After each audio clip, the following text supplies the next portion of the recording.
Hello, hello, hello.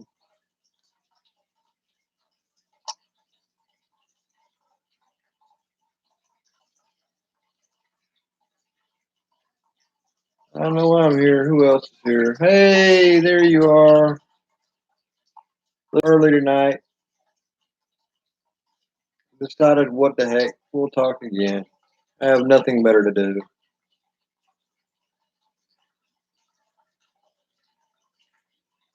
So how are things with you?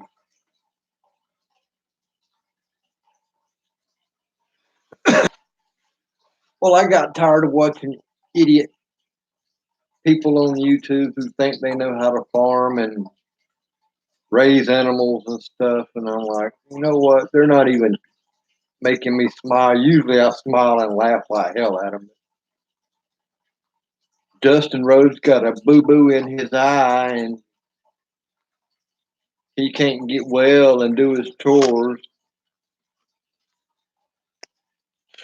And he got sick and had to have Art and Bree come stay with him, which was nice of him to let them come and stay since they are in the camper while their house was being remodeled for the black mold. But then again, they ain't started on that project either, so I ain't got you got something to do it. Like the Holler Homestead. I understand they get burned out, but come on. You're living in a damn camper for the second year. You got a mobile home. It won't take you but a couple weeks to get it finished and live in it. But no, you want to go plant a garden that you think is going to solve all your problems and you won't have to go to the grocery store for vegetables. Idiots. Then again, they are from California, and that's the land of fruits and nuts. Yeah, that's right. Fruits and nuts. They're nuts. And I've met a few fruits from there, and frankly, they didn't impress me.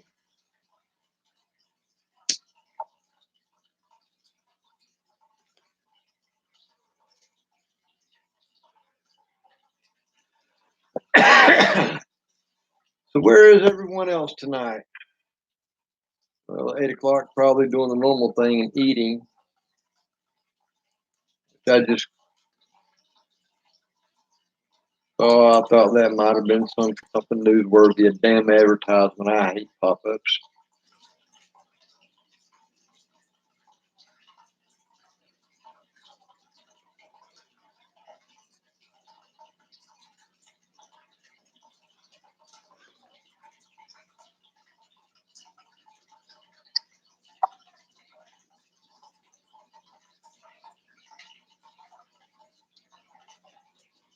That is not what I wanted to do.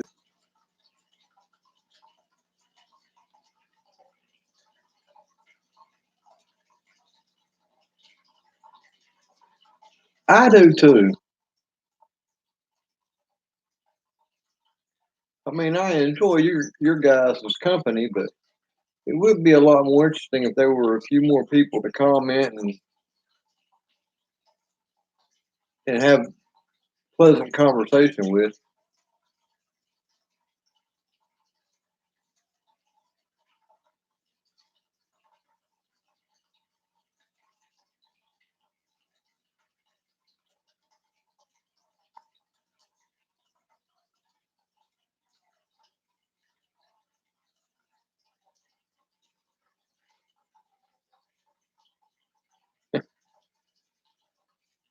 Shoot, there are days that go by that I don't even say a word or even see another person. Sometimes those are good days.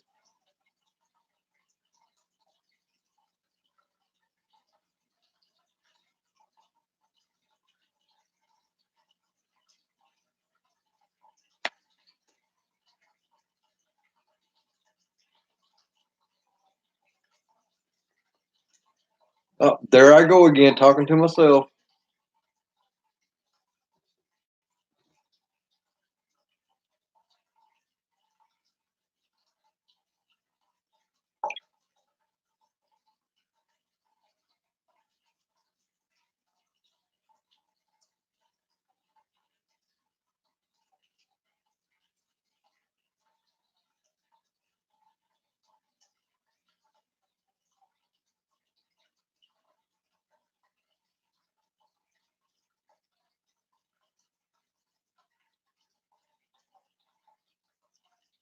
Shoot, sometimes I go for a week or so without seeing anybody.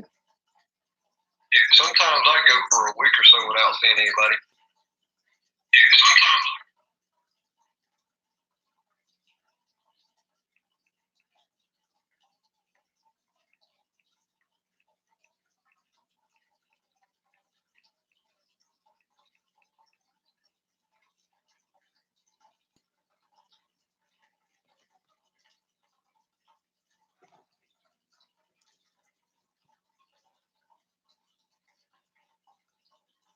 Hey, there I am watching myself. Which profile have I got on here?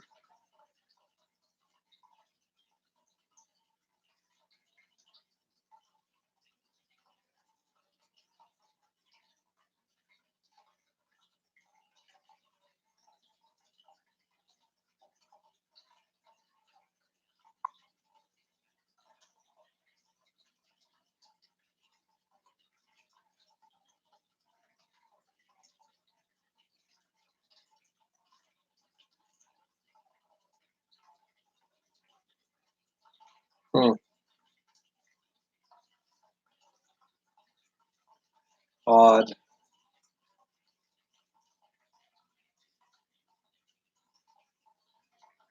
Oh well.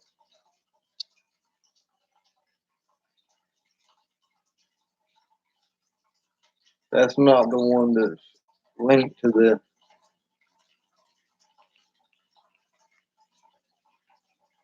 my channel.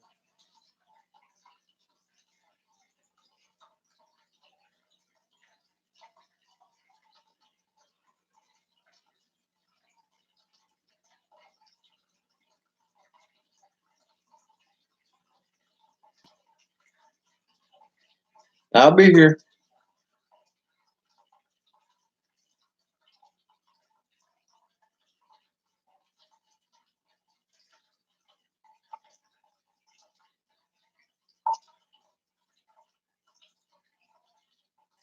Yep, I'll be too.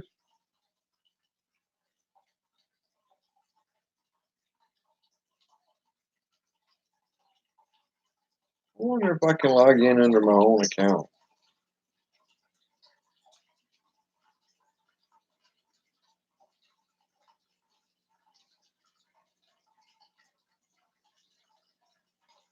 Yeah, it says I can.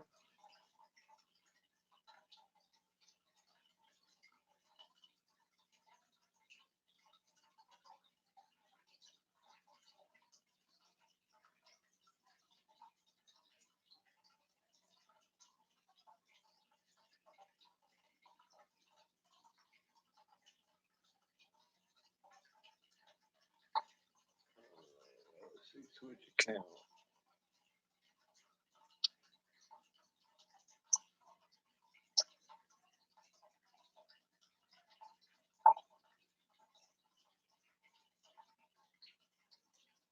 We'll go with that one.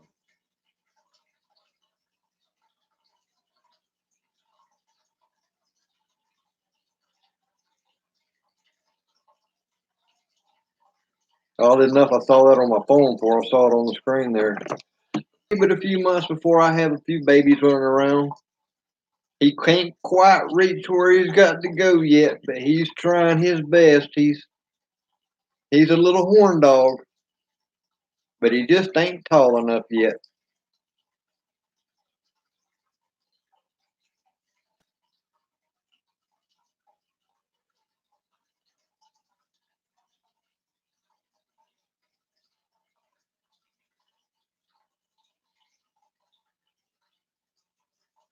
Now it says I'm down to one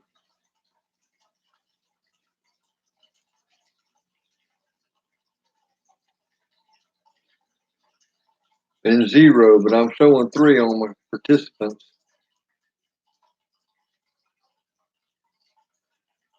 No, he hasn't started to stink yet. I don't think he's quite old enough to breed. He's got another month or so, maybe.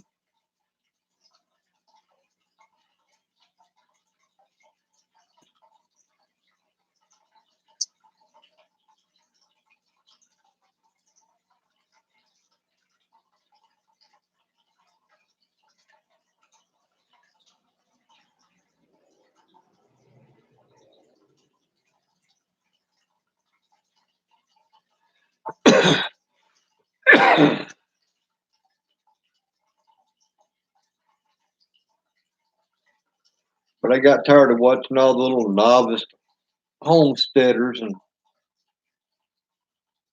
watching about the impeachment and listening to Elizabeth Warren. Oh my God, what an idiot. We ain't got any politicians in this country worth a bullet. I say we just push them over a damn cliff. That'd be the easiest and cheapest way to deal with them.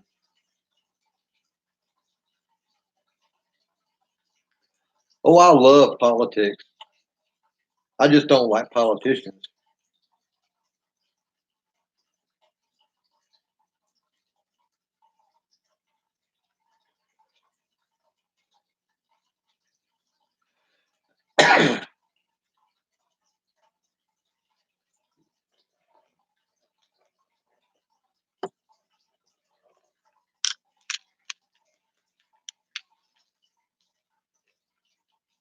Since I ate, I better go ahead and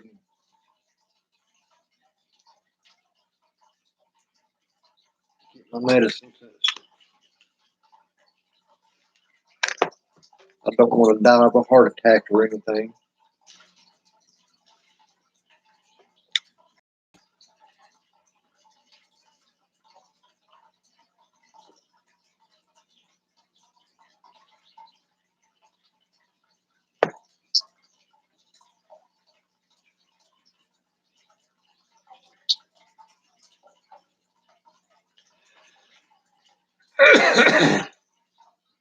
I'm about burned out on the SHOT Show videos too.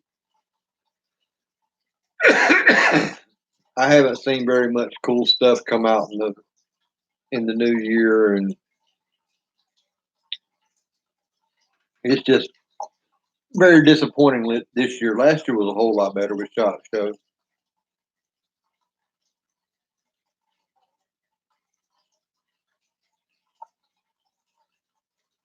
Yeah, because their gardening pretty much sucks because they don't know what they're doing.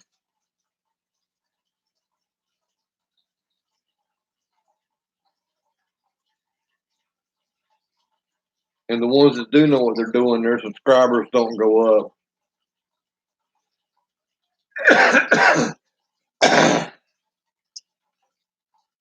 Easy boy, did you have fun with that chicken leg? You had yourself a good supper tonight, didn't you, buddy? Yeah. Old cat got him a piece of chicken for supper.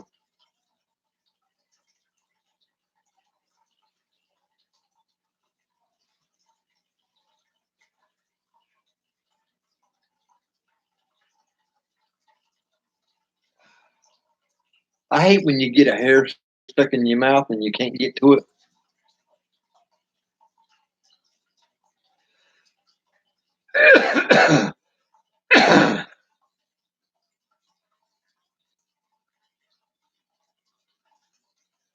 But I used to watch the old Alabama Gardener quite a bit because I liked his channel. But now he's more interested in showing off his doctor's office visits and the tests they do.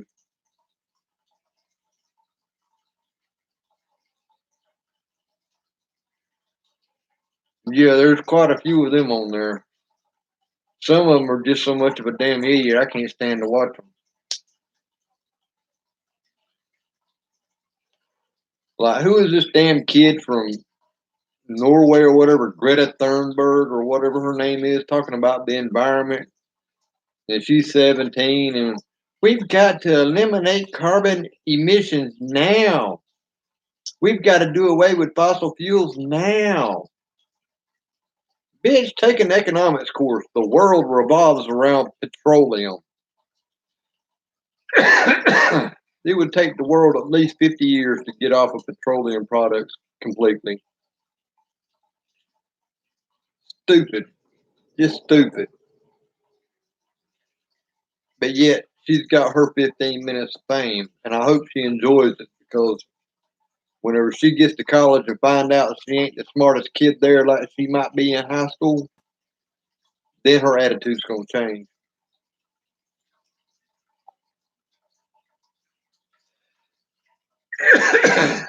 Easy boy, you decided you wanted to get up here and photo bomb, huh? Yeah, you're a good old boy, ain't you?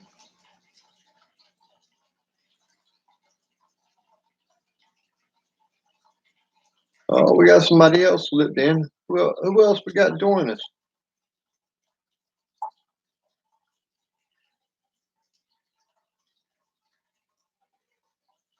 Somebody stopped for a few minutes.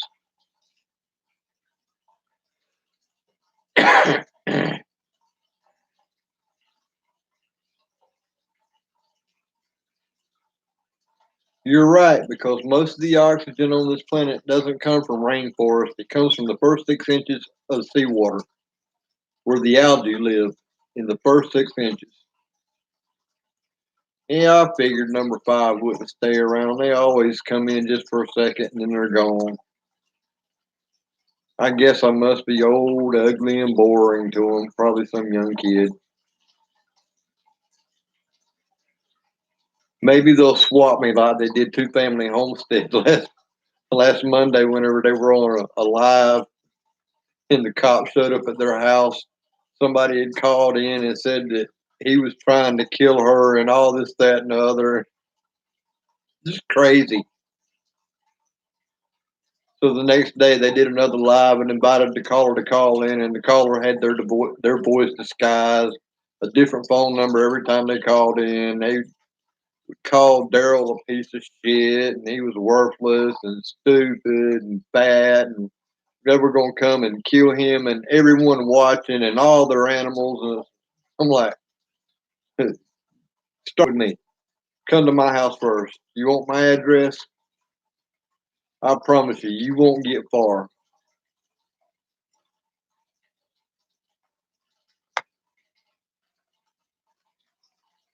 But the worst part is they'll never find out who's doing that to him. And that's just a damn shame because they want to put gun restrictions on people, but yet stuff like this, if they do catch the guy, they're going to give him a slap on the wrist. Maybe fine him a little bit or make him do community service. He'll never do time in jail, which is a damn shame.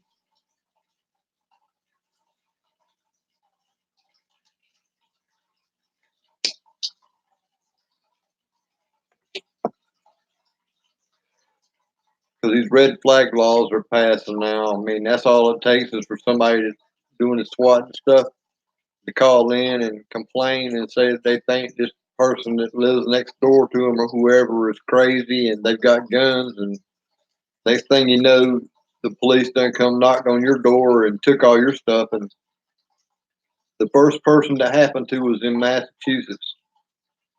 It was a 67-year-old man. They busted in his door at 5:17 in the morning, and the man is dead now. Because what's the normal response? You come bust in my house at 5:17 in the morning to wake me up, I'm shooting you.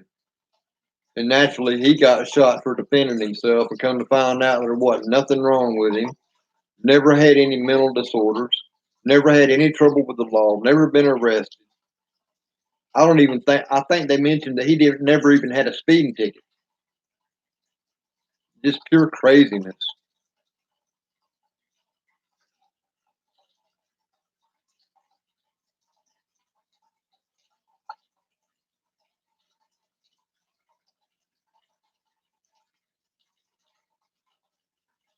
Sometimes that might work, but in other times I don't think it does because stupid. You can't fix stupid.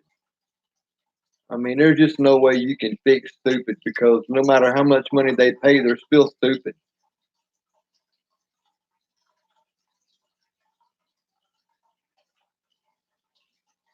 But yet, we've got a problem in this country with folks not minding their own business. Like now, Governor Northam up in Virginia has made it illegal to criticize the government. You cannot criticize a governmental official in the state of Virginia now. So there goes the First Amendment along with the Second Amendment. So much for our constitutional rights. I wonder how it feels to own a whole state. I'm gonna have to write Michael Bloomberg and ask him, what does it feel like whenever you buy your own state, and how many more states can you afford?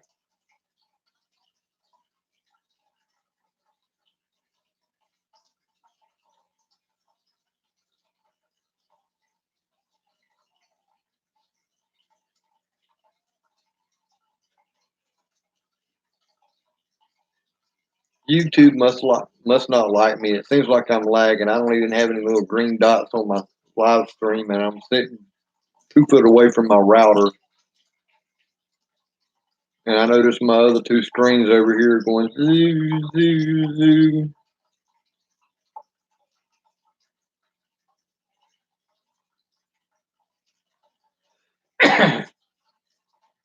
That's right. Hand out some pitchforks and some sledgehammers and axes. Things can happen.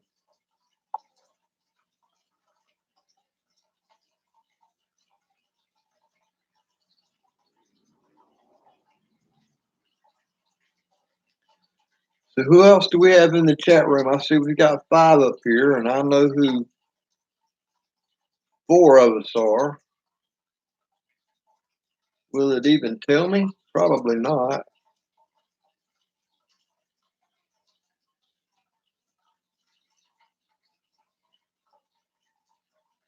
Nope, it won't. But whoever's joined us, I'm glad you did. And good you're here. If there's anything you'd like to ask about gardening, guns, global economy, politics, we discuss it all here.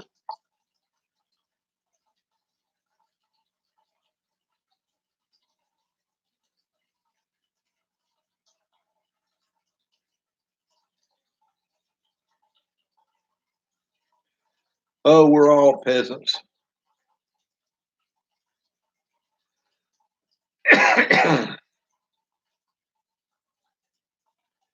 Just peons in the cog of the American society. And number 5 popped out again, whoever that was.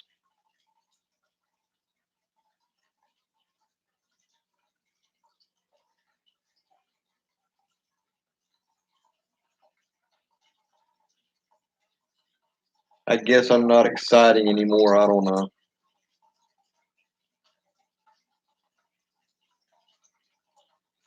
And personally, I don't care to be exciting. I'm just me.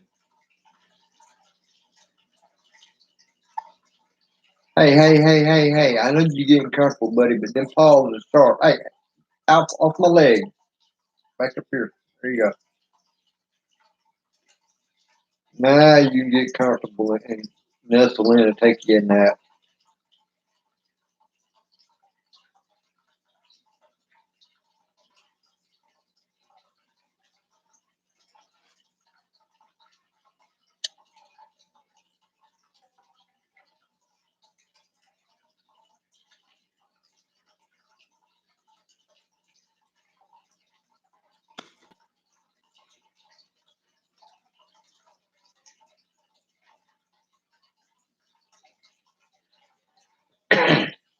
Oh, we got a couple more join us. How you folks doing tonight? I see 6 are in the chat. I know who 4 of us are, so if there's anything you guys want to talk about, go ahead and ask a question. We talk about everything. Hey, there's my girl. So how was it at the grocery store today?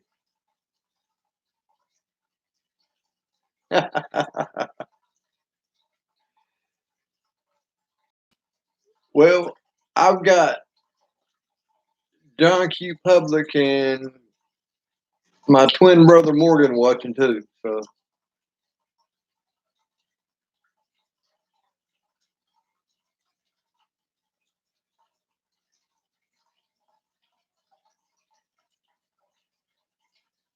oh, we just lost somebody. We had another one. We almost hooked them.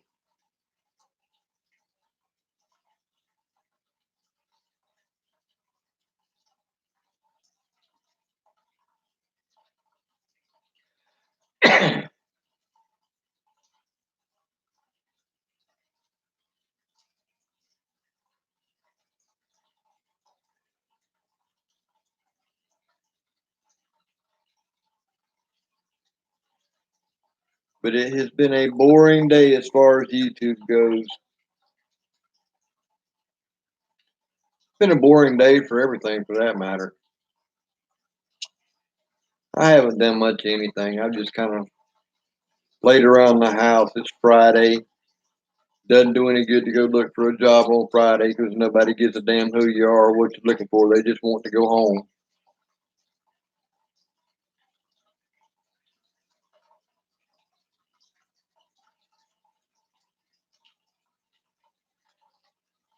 So I kind of stuck to the house and didn't do anything.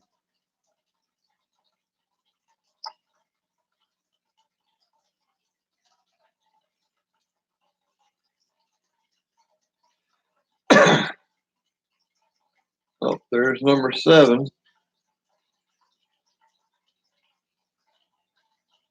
Maybe somebody's got something they want to talk about.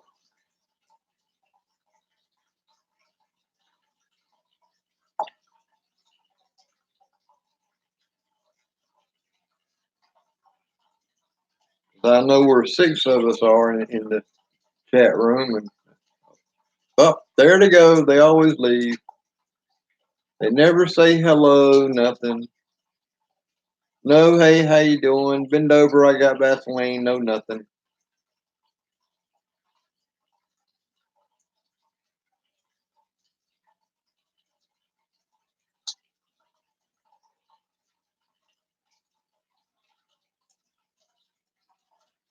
I got to start making some new videos. It looked like rain all day, so I really didn't go outside. I went to town and picked up a few things. That's all I've done. I was going to go work on my fence, but it looked like rain, and I didn't feel like being wet. And it didn't start raining until right at dark, and then it quit after half an hour.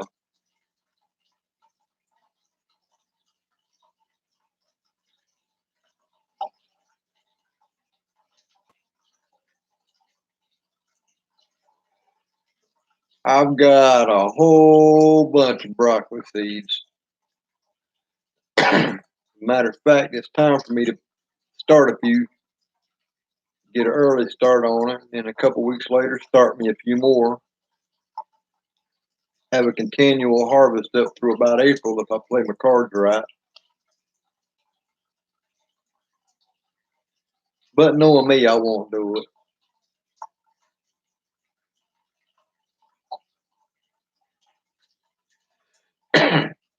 I've even got the professional series grow lights so I can start them inside and they won't get all leggy and stuff. But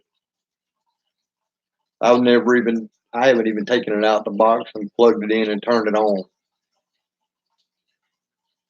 It's one of them kind you can get a suntan up under. They even send sunglasses with it with a reflective lens to protect your eyes. It's that bright. And I've got a grow tent that I can grow tomatoes and peppers and cucumbers all winter long. And I haven't even taken it out of the box and set it up, and I've had it for almost 2 years. I ought to start growing pot and making some money off of it.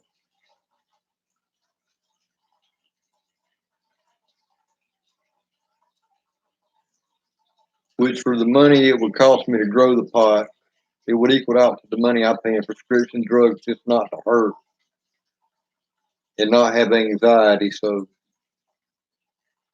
I probably would be better off doing it that way than actually buying these man-made chemicals and putting them in my body.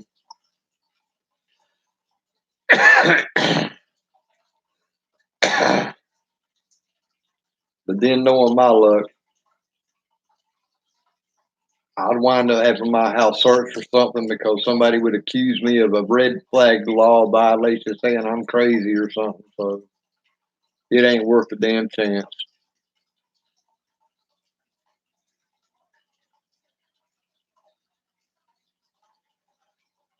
Aren't you in North Carolina? They shouldn't go straight to flour.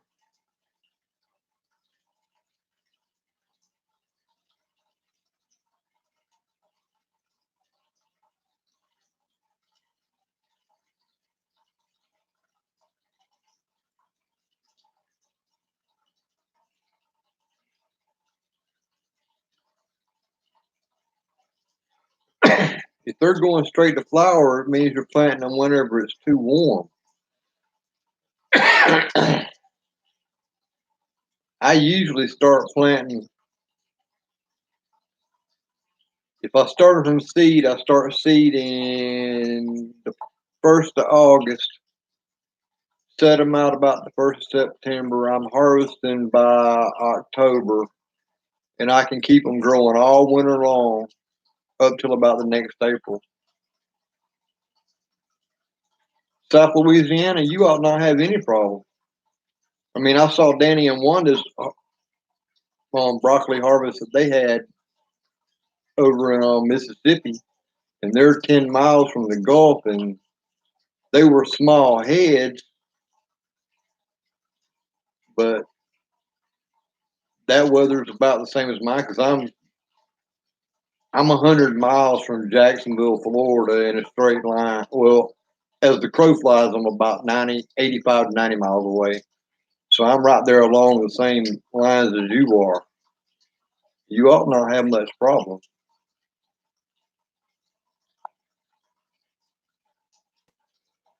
Unless they're just missing out on some micronutrient or something in your soil.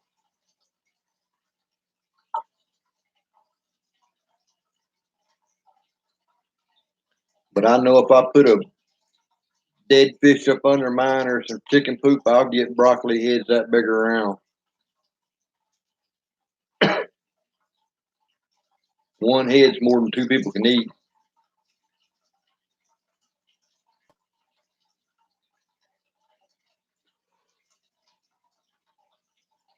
Cabbage the same way. And the only thing I have a problem with growing is Brussels sprouts. I've never been good at growing Brussels sprouts.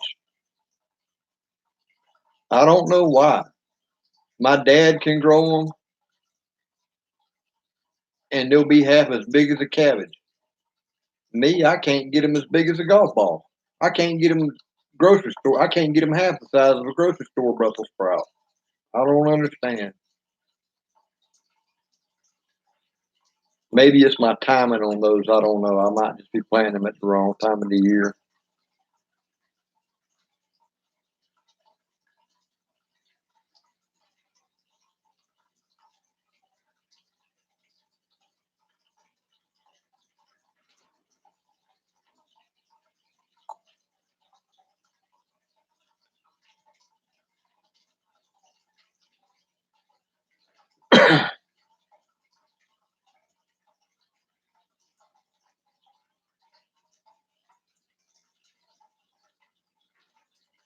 Yeah, I do a lot of soil amendments where I am,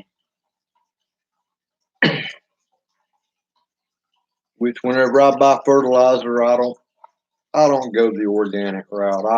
I ain't about all that BS. I'm just picky about what pesticides go on my vegetables and stuff. But I always buy fertilizer that's got the trace elements in it because if you buy just plain fertilizer, NPK, and it ain't got the micronutrients, you're just wasting your money.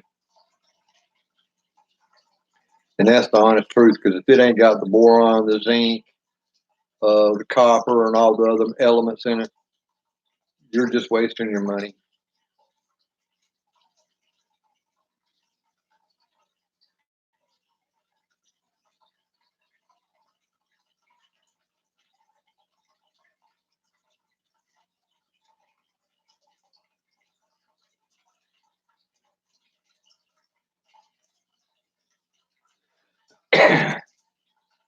It would be nice to have a few more people join us to have a real good conversation going, but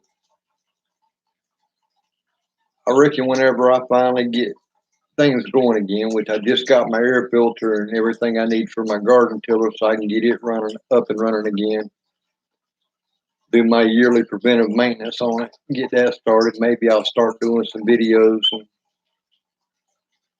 get a few more subscribers. If I can get monetized this year, maybe I can afford a camera by the end of the year or next year or somewhere, and I can actually do something without having to hold my phone up all the time.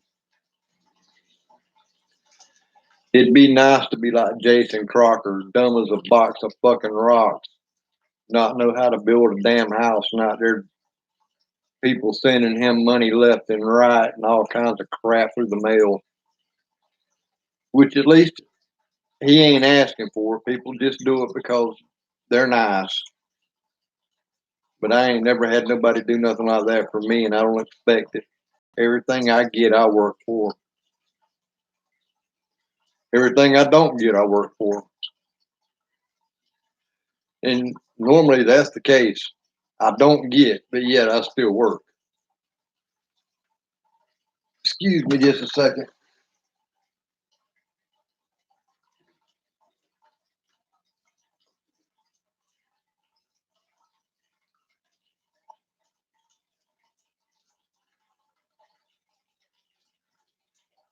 I decided not to be a redneck and drink out the gallon jug with my tea, so I'm just pouring it back in my can because I'm too lazy to get up and go get a glass.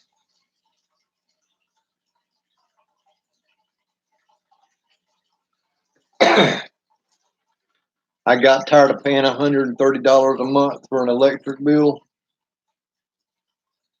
so I hooked up my gas heater, and I didn't like it because it doesn't have an adjustable flame. It just comes on when the thermostat tells it to. So I went and got me an old gas heater that doesn't have a thermostat, so it just stays on, and I can light it and put it on the lowest setting. And then I've walled off everything to where only this one room I'm sitting in has any kind of heat to it. I put a curtain up over a bay window I've got separating my kitchen from the living room. I put a blanket up over the doorway. You can see right there, that area between the kitchen and here. And half the time I sit in here and fall asleep, and I don't use the bed, so I closed off the bedroom and everything, and I just warm this one room, and that's it. And I only turn the hot water heater on once a day, and that's whenever I take a shower. As soon as I take my shower, I do my load of dishes and whatever else I need hot water for, and off it goes, because there ain't no sense in it coming on and off all day long whenever it ain't being used. Cuts my power bill tremendously.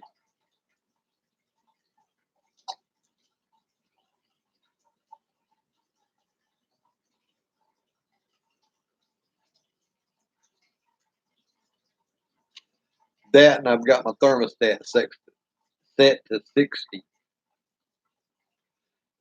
so it doesn't come on very often.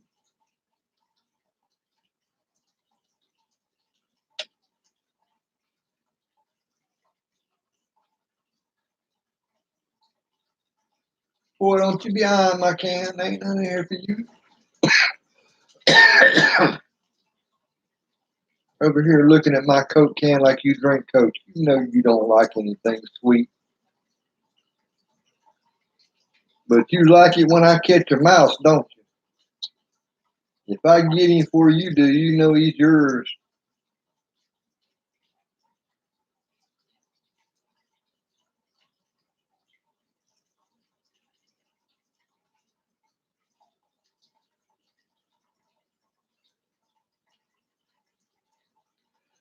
Yeah, whenever you're poor and you ain't got money, you get real inventive.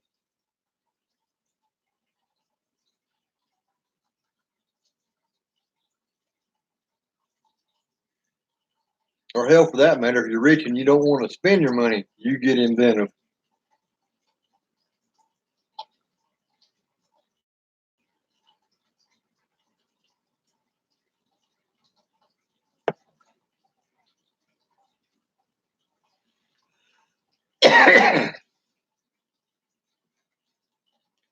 And if you guys don't follow this channel, Ice Age Farmer, you need to give him a check because he's pretty good. I found out about him through Deep South Homestead, and I've been watching some of his stuff, and he is spot on with his agriculture description and the research he does. And food prices are definitely going to go up in the next year because it had been in my mind about the corn crop, which me being in agriculture as a peanut inspector, I know that, the peanut crop this season, we had the weight. We just didn't have the quality. So, I keep up with commodities and stuff like that. And he was spot on because he showed a map, and there are still places where the corn is in snow, not harvested, still in the ground. It's worthless. I mean, it's not even animal feed quality. It's that bad. But yet the USDA considers that part of the the grain reserve that we have for emergencies and things like that. It's worthless. They're lying to us. They're fudging the numbers to make us feel secure, and then we're going to wonder how come the food at the store has risen in price. Which I know it's not season for fresh corn, but this time last year you could go to the grocery store and get 4 ears of fresh corn for around 275. Now they're 350 this year for the same thing. So we're already starting to see the prices go up, and if the price don't go up, the volume that you get for the same amount of money goes down. I remember when sugar came in 5-pound bags, now they come in 4-pound bags.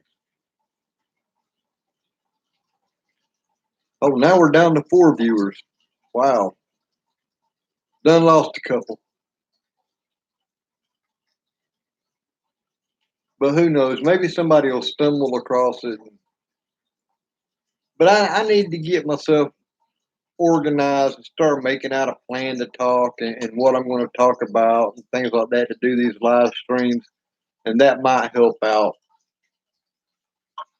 Oh, I figured it was you, and you'd probably be back.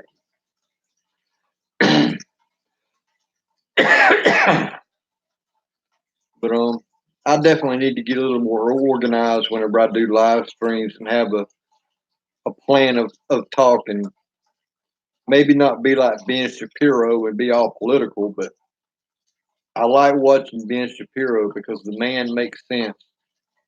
Very intelligent, very articulate. I love to watch him because he has a way of getting his point across without really offending anybody but the liberals. And even then, it's not offensive. It's kind of underhanded, comments that he makes. But yet he'll do them in a way that'll make you laugh. I love watching him and Andrew Clavin and Michael Knowles. I like watching those guys. I've tried watching some of the liberal talk shows, but I'm sorry, I can't put it. I have a very low threshold when it comes to bullshit, and as soon as they open their mouth, within 5 minutes they have already crossed that threshold, and it's like, nope, I'm closing that door.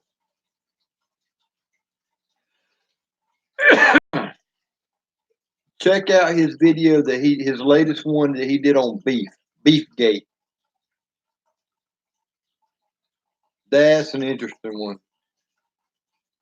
Where Harvard and Yale and the big liberal Ivy League colleges basically strong arm this scientific or scientist lady to not publish her paper that said meat was actually good for you to eat because they want more of it. And it's in Hardee's and Burger King now. These so-called vegan burgers or non-meat. I'm actually going to buy one and try it just so I can take one bite out of it, spit it back out, and then get my money back because I know it ain't going to taste good.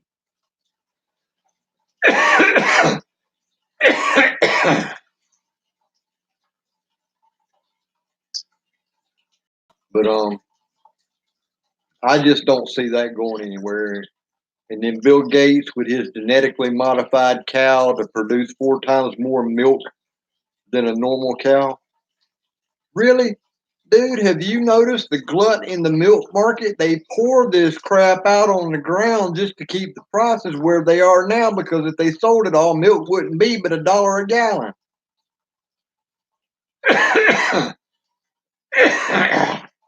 And where I live, milk is $3.20, $3.35 is the cheapest I can find it.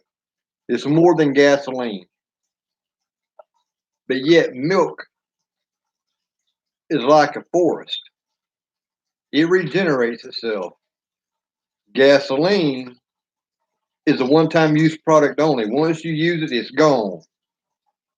There is no more. So what's the point in having a damn cow that produces 4 times the milk? Now, if you produced a cow that had 4 times the meat,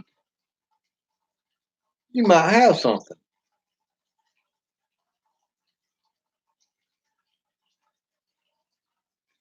Oh yeah, it is way more expensive than gasoline, but yeah, it shouldn't be, because it's a renewable resource. But yet we can make a trade deal with Canada to make them buy our milk whenever they've got more milk than they can use too.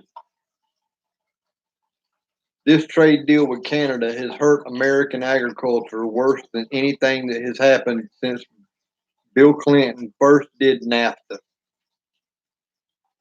Because there is no way an American farmer can compete with the Mexican farms, because they're allowed to use chemicals we can't.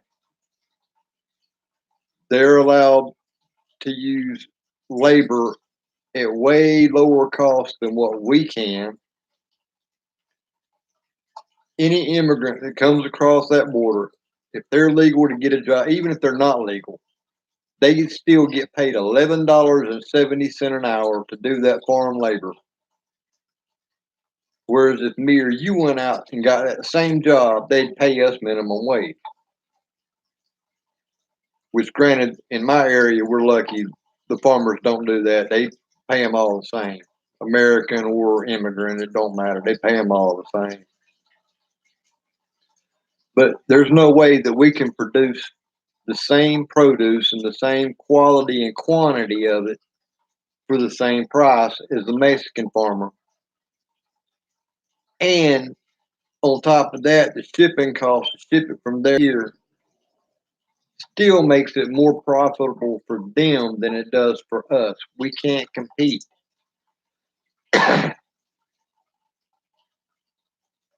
This country is going to be nothing but a country of service industry jobs, such as fast food and information technology that everybody steals from us, like China.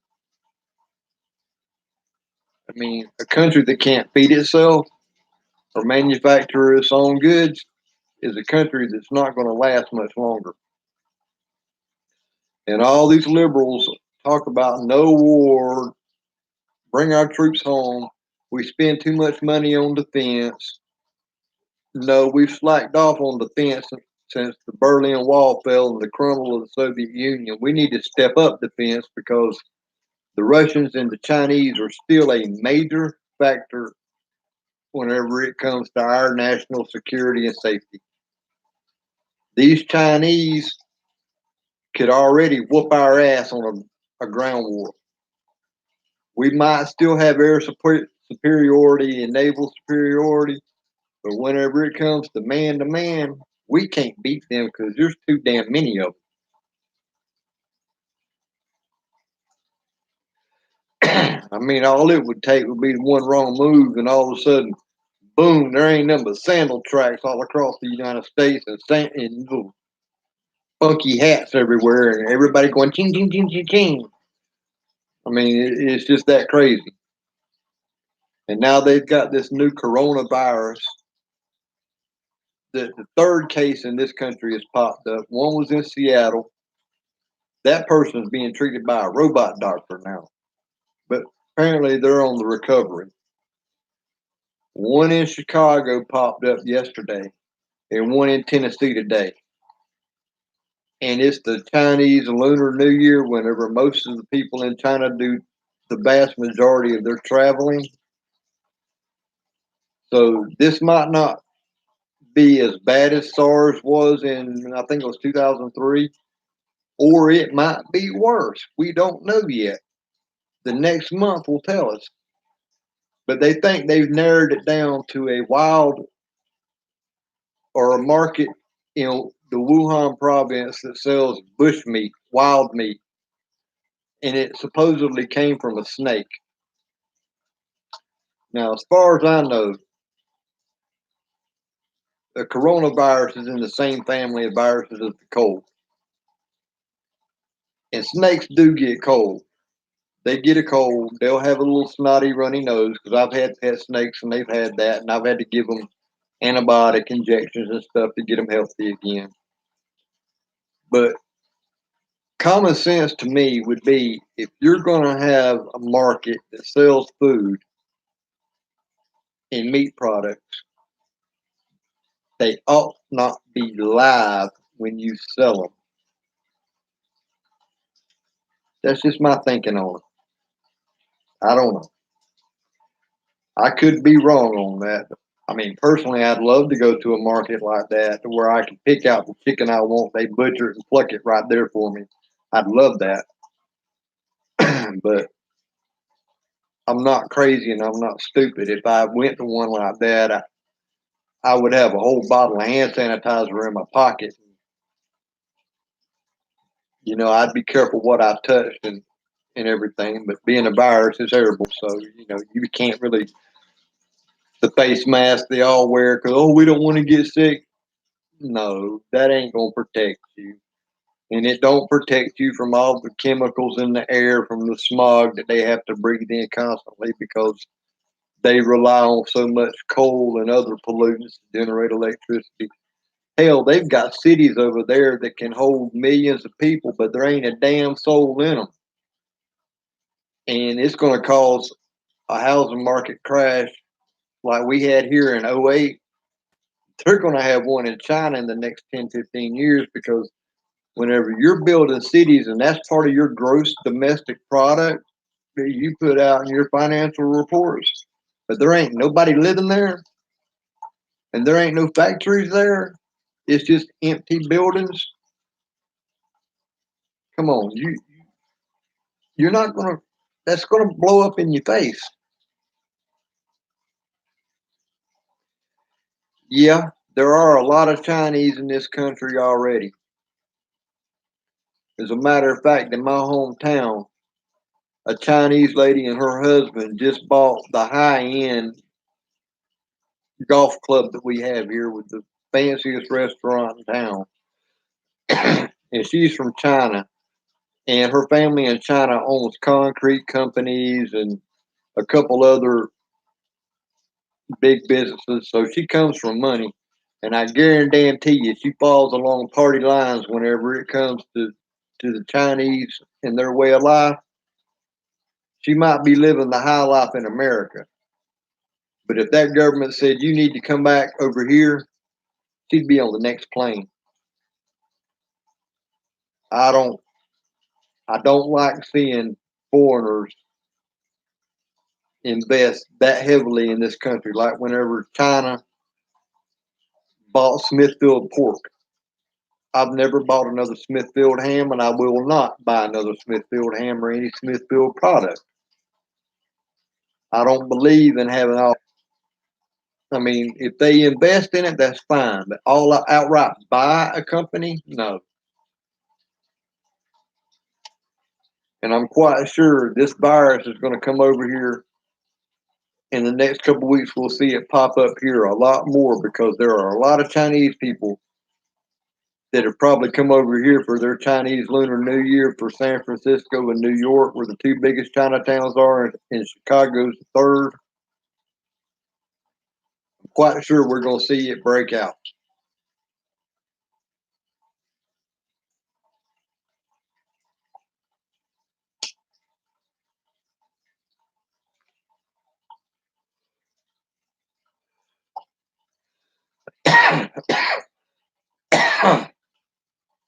But China says it's under control and there's not that many cases of it. Then again, the hospitals aren't testing for it over there. So if you don't test for it, it don't exist. Therefore, the numbers are low. More Chinese propaganda.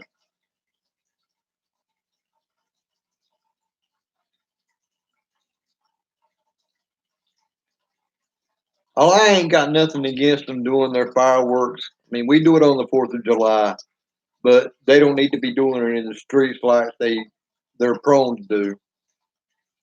If they want a fireworks display, do it over the harbor like they do for the 4th of July. I mean, be safe about it. I mean, it's just common sense. I have no problem with them and their traditions and their culture. It's their government that I don't like. But as far as safety goes, just be safe. Have your fireworks display where it's safe to do so, not amongst the crowd. Because I don't want to see no dancing damn paper dragon with 15 people under it catch fire. Although I probably would laugh like hell because, stupid is as stupid does.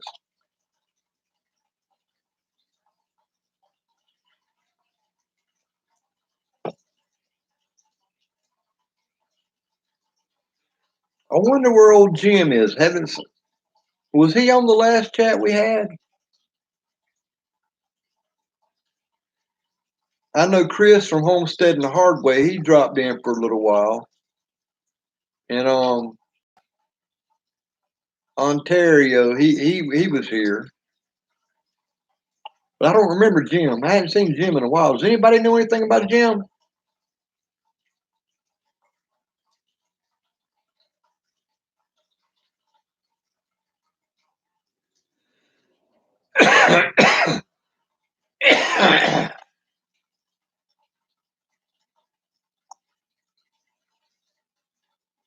Oh, I see that cast iron pan I got over there. I need to get started on it.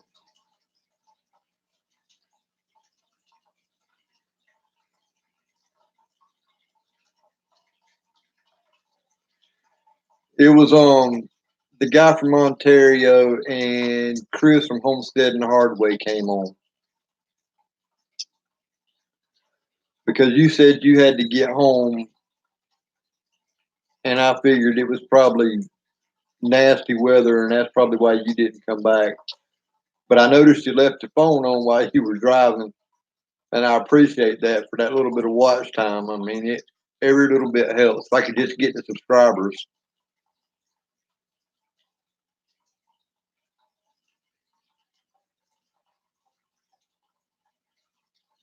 But I guess to get the subscribers, I got to start doing the videos, and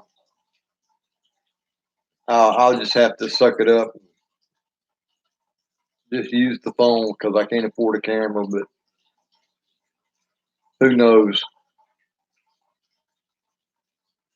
Just have to see where the year takes me.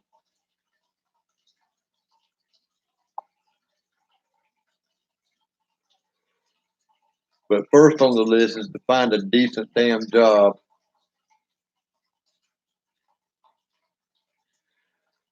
If I could catch my little buck trying to mount one of my does, I'm definitely going to videotape that because he's too short and he ain't grown tall enough yet.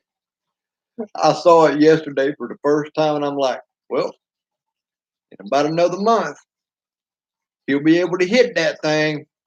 He ain't quite big enough yet, but he's trying. He's done figured out what he likes. And if I'd have had my camera in my hand, I would have taken a video of that and I'd have posted it because that was the funniest thing in the world. He couldn't reach it to save his life. I felt sorry for the little guy. I wanted to get him a old Sears catalog and couple them to stand on. Here you go, buddy. You can reach it now.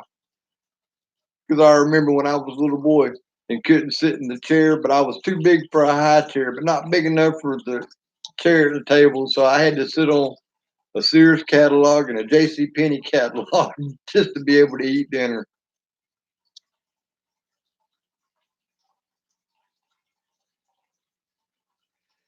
Yeah, the phone's gonna have to work till I get a camera.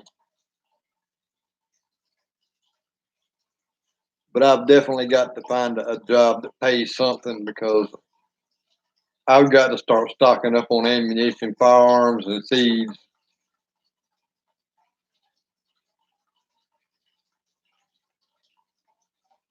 Well, where I come from, my phone book is that thick, and it has 3 counties in it.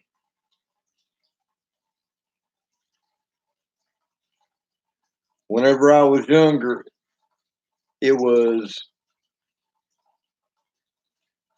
not quite the size of a sheet of notebook paper, a little bit smaller. It was like 8 by 10, like picture size, and it was about that thick.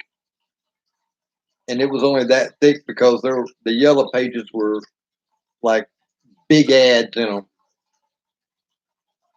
Otherwise, it wouldn't have been 10 pages long because my county doesn't have but 10,500 people in the whole damn county.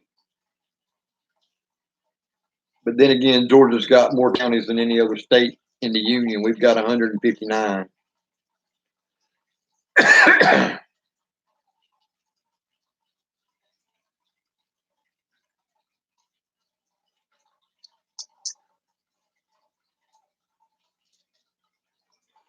And to tell you the truth, I wish I still had a couple of those old catalogs.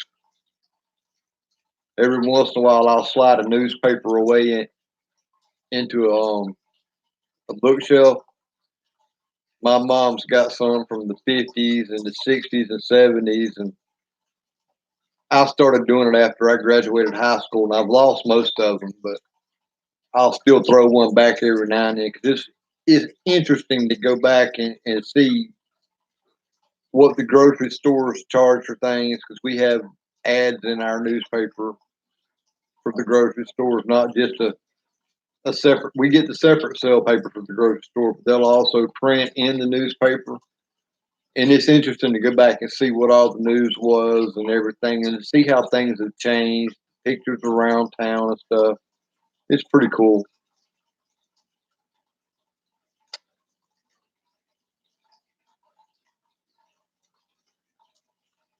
Yeah. I've seen New York phone booths. You could use those to work out with. They weigh like 15 pounds a piece.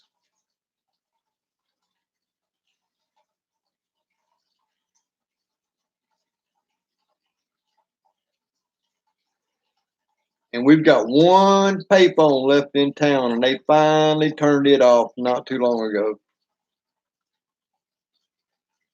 And the only reason why they left it on so long was because it was in the front of the Department of Family and Children Services building for the people on food stamps. When they had to, whenever you applied, you got to call and do some kind of verification. So they'd send them outside to use the payphone. They wouldn't let them use the telephone inside. Oh, this is for business purposes only. Well, what they're doing is your business.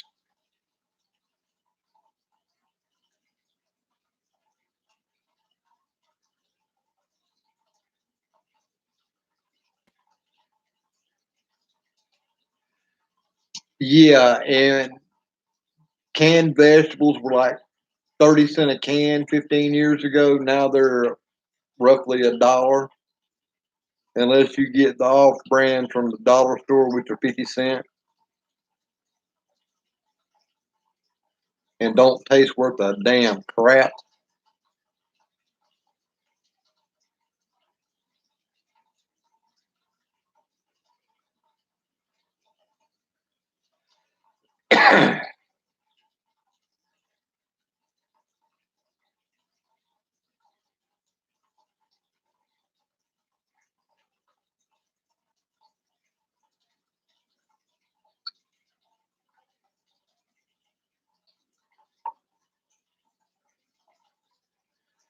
Yeah, and they're not worth the crap.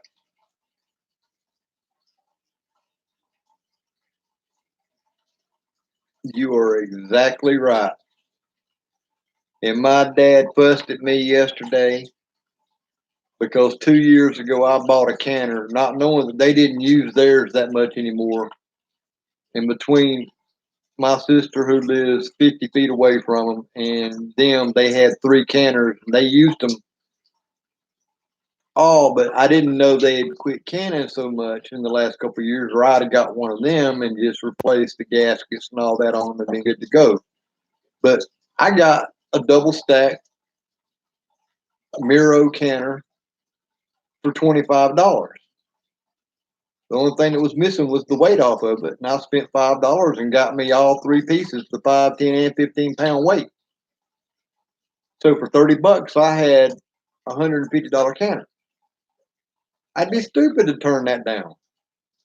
Hell, if times get tough, I can sell it for $50, no problem. Yeah, I know there's a lag, and I have no idea what's going on with that. I mean, and they recently switched me over to fiber optic, but I don't have any green lights down here on my bar.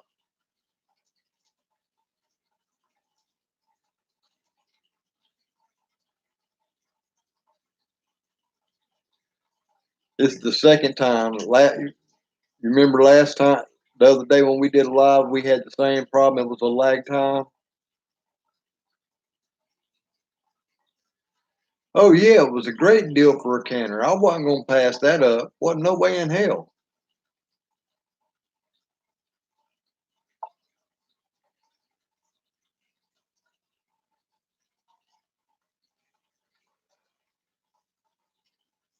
But maybe tomorrow, if I don't do a fencing video, I'll do a video on maintenance to my tiller, and I'll have something to put up.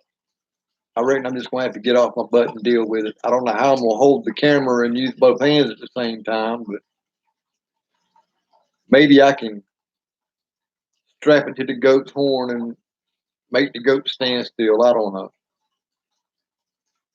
I'm not gonna be like Daniel Arms and have a GoPro, and that was a good idea. Strap a GoPro to a goat's horns and then watch where they go all day until he lost his GoPro. But I do like the shirt that he made out of it, the GoPro.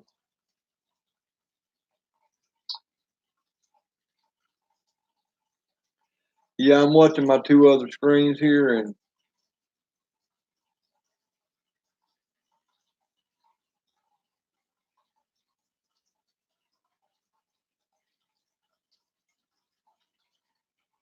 I've got about a 5 or 6 second delay that I'm counting.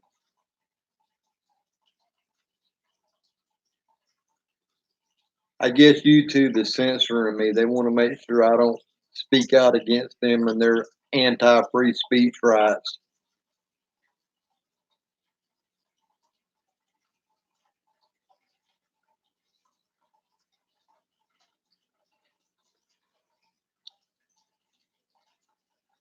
But if I ever get to the point that I can be monetized, I'll redo Patreon and do that. But there really ain't no use in it.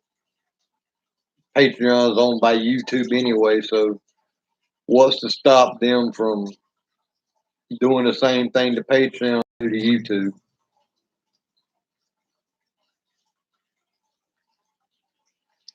And the other video platforms like BitChute and all the others, they just want you to post videos so they get the money and you don't get nothing. All you do is just get your name out there and this is the video I made. So there's really no use in going there unless you want to be a radical and say something and protest the government and all that, and YouTube can't censor it then.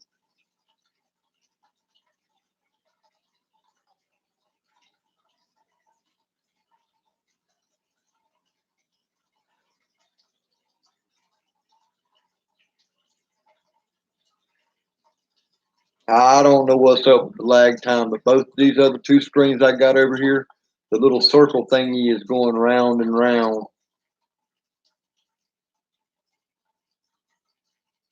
which I've got the volume on them turned down so that I'm not hearing myself 3 different times.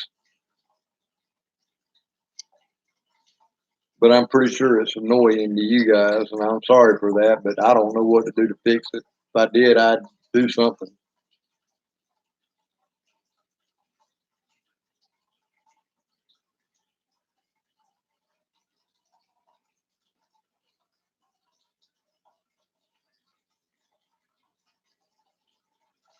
I wish they would enable a voice chat on this thing so you guys didn't have to type. Y'all could actually just say something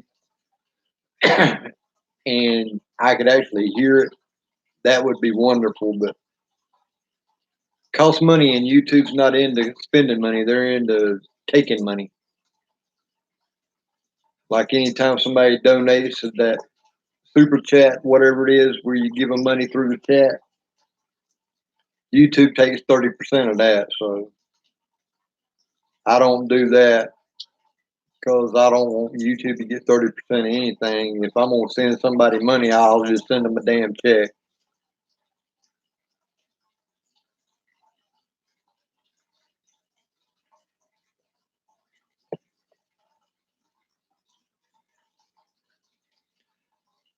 Let me see what this is real quick.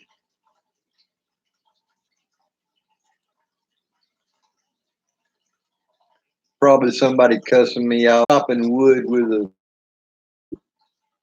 basically a machete, and he was chopping dried wood. It was hard, and you could crush it with your hand. Do a real test. Ah, thank you, new subscriber.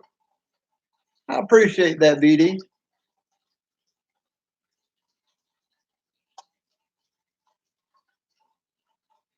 I got peanut peppers.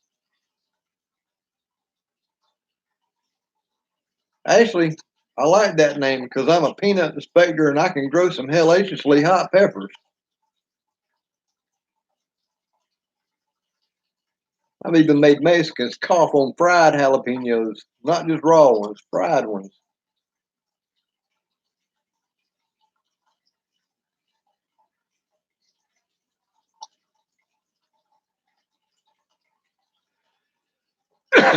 If I had the money to afford a P.O. box, I would. But I don't mind using my home address because ain't nobody gonna come here after me no how.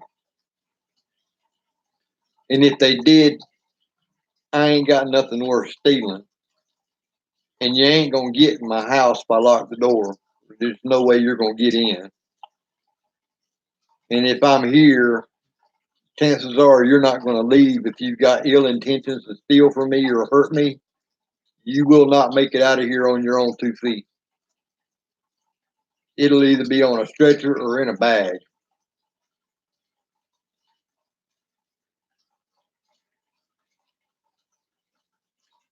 But just for privacy's sake, I don't put my mailing address up.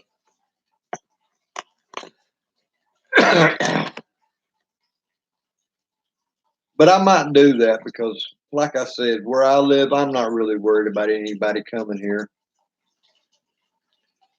Nobody in my hometown even knows I do YouTube, or else somebody would have mentioned it to me. I mean, I'm not worried about it.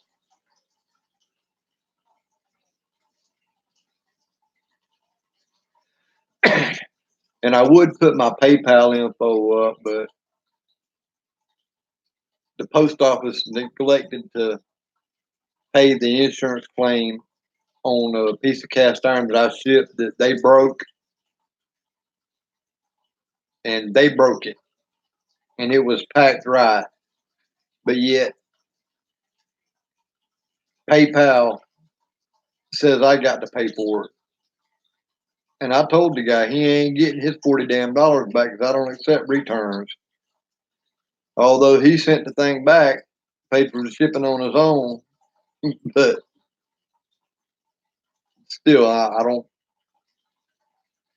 If I get to the point to where I'm actually going, which I've thought about starting to sell more of my cast iron. I'm doing a job for a lady now, refinishing 6 pieces for her on for cheap to $10 a piece. But I might set my PayPal back up. But that's just if I start doing that. It might come to that if I don't find a decent paying job soon.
And you know, a dog will never take no for an answer. Just like my cat, they don't take no for an answer.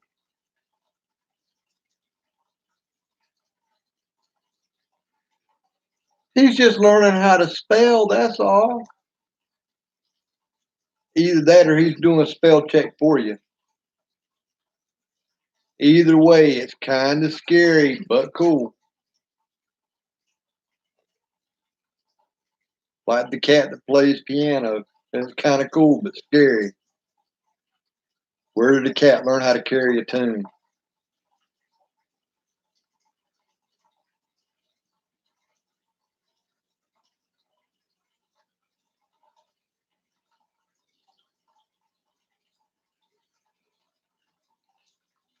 I want to get a dog, but as close to the highway as I live, I can't have one yet. I've either got to fence in my entire front yard or get one of those underground electric fences with a little shock collar before I can do that. Oh, you got one of those talking type things. I like those.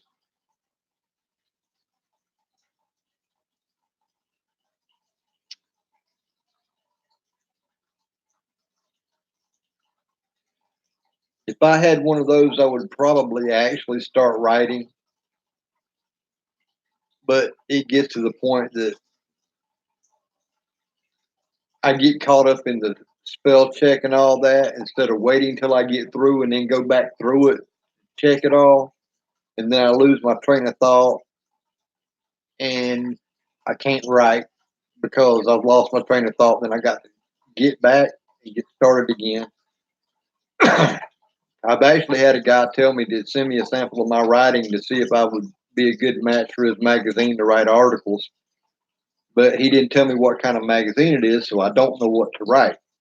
I don't know if he's liberal or conservative, and I would avoid politics anyway. But you know, word choice really matters.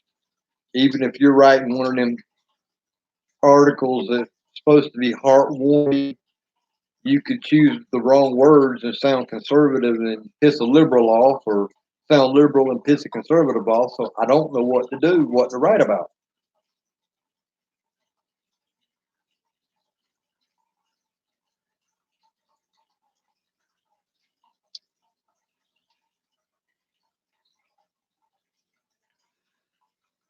Now I have heard of people having dyslexia and actually being able to overcome it through something oddly enough very simple. They made this test group get down on the floor and crawl because as a baby, dyslexia comes from muscle coordination, and you're supposed to, as a baby, crawl with your left arm, right knee, right arm, left knee. And they made these adults get down and do that for an hour a day. And I forgot how long it was. But whenever they did that, it helped their dyslexia out and it was not as bad. And some of them actually were able to overcome it and the letters and things didn't move around on the page on them. That might be something you want to look into trying.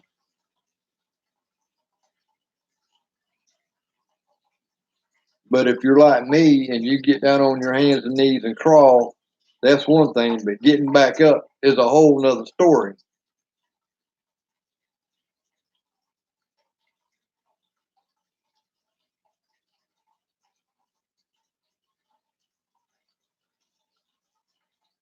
Well, whenever you go get her, make her get on YouTube on her phone and tune in.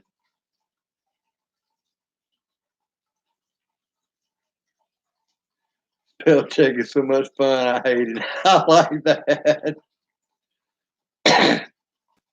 But yeah, go pick your friend up and have her tune in and watch with you. That way you can drive and still hear what's going on, and we can both pick on her for not knowing about me sooner.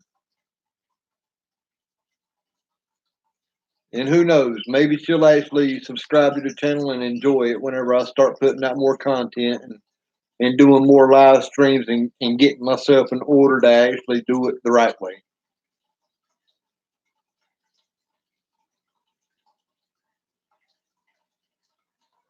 And if I'm not on, the replay should be up fairly soon after it, or just have her watch. I might be smarter than a fifth grader. Have her watch that video.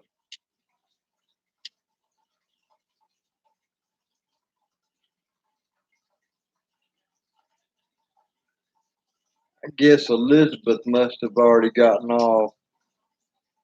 She hasn't said, oh, no, she said she was just listening.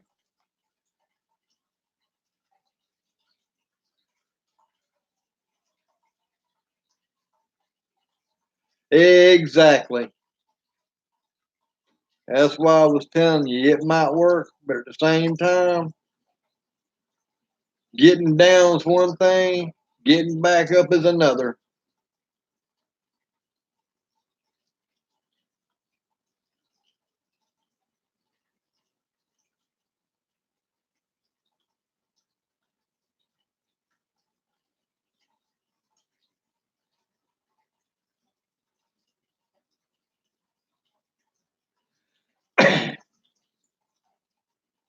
But after you get off, I'll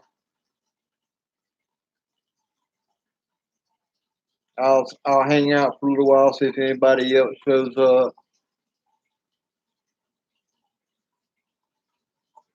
All right. Like I said, whenever you pick her up, tell her to take her phone, get on YouTube, find me. I'll be here. Or I should be here. I'm gonna hang out for at least 10, 15 minutes after everybody gets off. I don't know if um I'm so bad with names.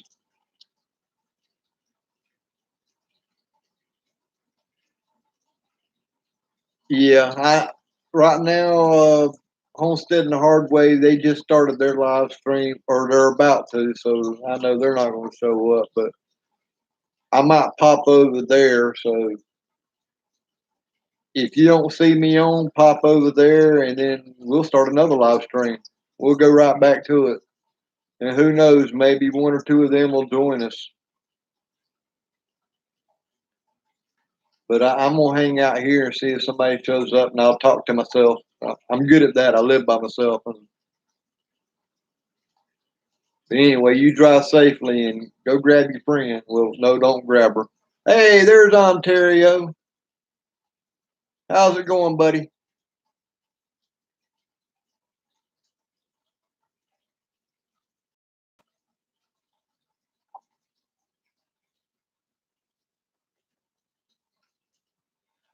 I'm glad you could make it because I know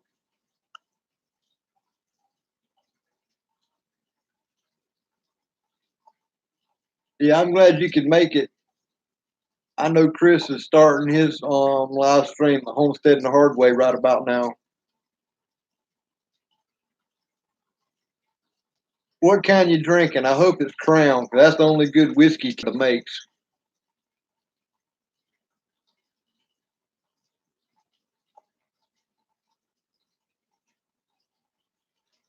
Or at least that's the only good whiskey I've had from Canada. Lord Calvert, I don't like.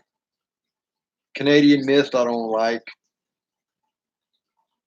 With some good Crown, oh yeah. Maple Crown, Apple Crown. Ooh, I love the maple. Man, that's some good stuff. A friend of mine loves it so much. When she found out that we weren't going to be able to get it down here in South Georgia anymore, she had a heart transplant a few years back, and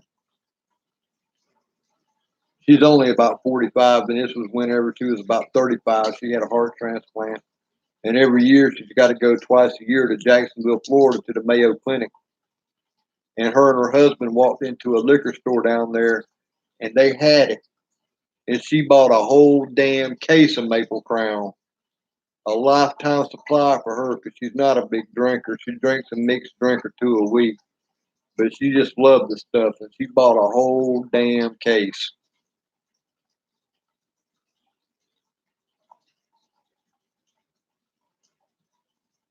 I've never had Alberta Premium or the 40 Creek. Have you ever had a bourbon called Maker's Mark? It comes with a red plastic on the top where they dip the top down in it to keep it airtight. That is some smooth. That I would put that against Crown Royal. It's so smooth.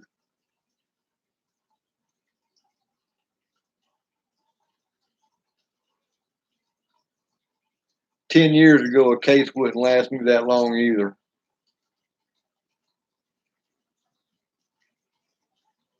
Then again, up in Canada, you got to have that for antifreeze.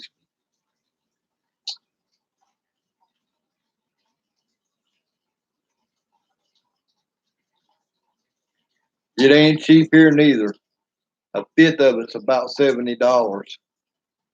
A liter goes for about 85. It is not cheap, and I've never seen it by the pint.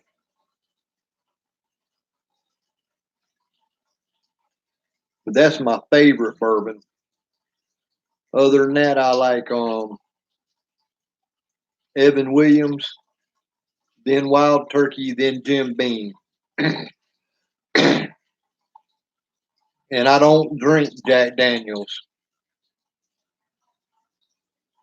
That's Tennessee whiskey. It's not bourbon. Bourbon only comes from Kentucky. And I'm a bourbon man myself. I just don't drink that much anything other than bourbon if I'm going to drink liquor. But you can't, and if I'm going to drink a white liquor, I'm drinking vodka, and you can't get a good vodka unless you go with Stoli or Danaka. Stoli I like. I mean, it's real. It ain't made out of corn and then flavored to be vodka.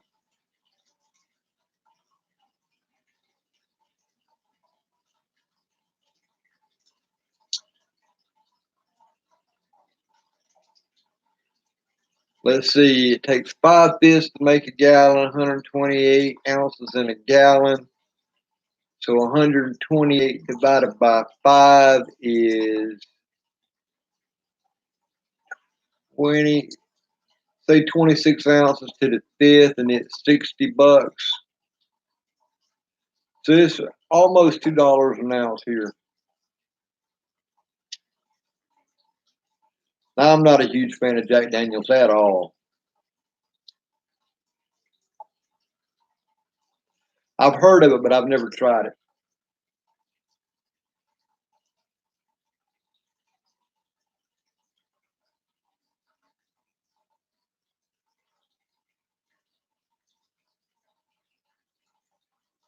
But I know Stoli that's my favorite vodka.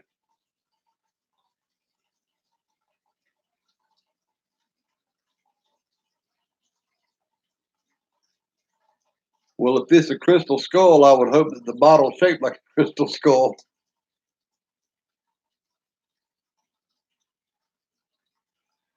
But down here, most people ain't got the good sense to understand that Crown Royal is a sipping whiskey and occasionally for mixed drinks. They just buy it because it comes in the cool little bag that they put their change and their dope in.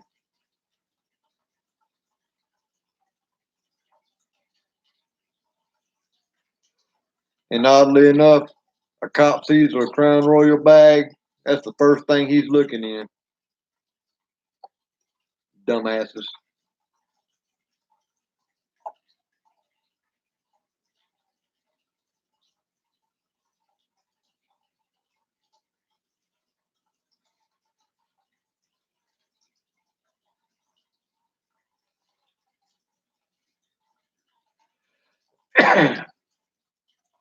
Yeah, there's nothing like a glass of Crown with 2 ice cubes.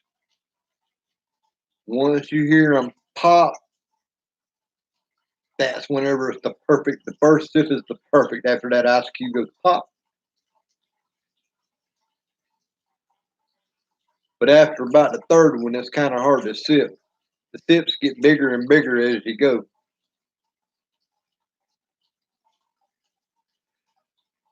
Well, tomorrow I'm going to try and do a video on my yearly maintenance to my garden tiller. I'm putting in an air filter, and if I can find my spark plug wrench, I'm changing out the spark plug. The oil, I don't think I got to change this year because I didn't use it much. But I'll be growing green beans, corn. I need to start some cabbage, broccoli, and my other early vegetables in seed trays now, so I can have them to put out at the end of the month or the end of February. And I'll be growing for summer. I'll be growing the green beans, peas, corn, squash, cucumbers, tomatoes, okra, field peas, pumpkin, anything else that I run across that looks interesting, I'll probably plant it.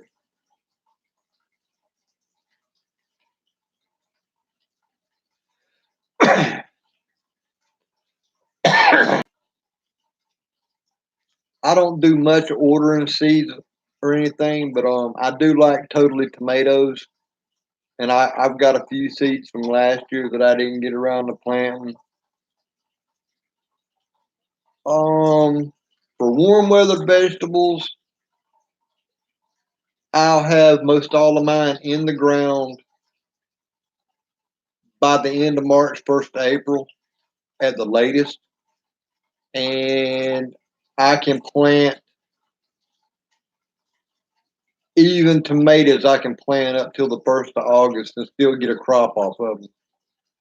I really only have my first frost averages November 10th, and my last frost averages the middle to the last week of March.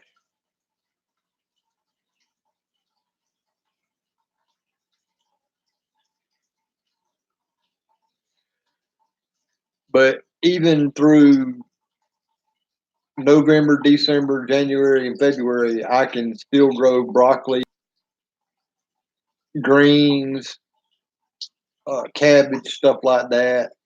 I mean, it doesn't get cold enough down here that it kills it.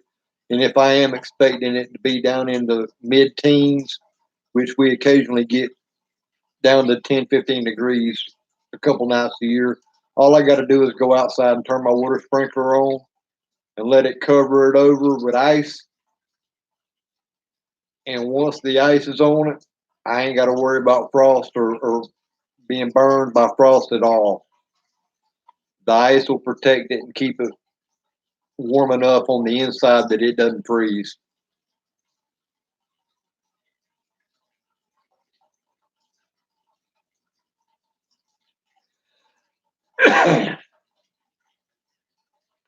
Shoot, my tomatoes usually go out in March.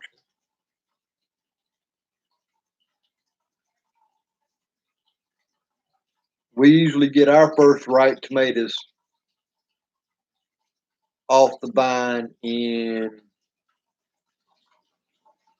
probably middle, first to the middle of May. And then from then on, if we play our cards right, we get tomatoes all the way up until December. There has been a Christmas day that I've had fresh tomatoes and picked roses at the same time.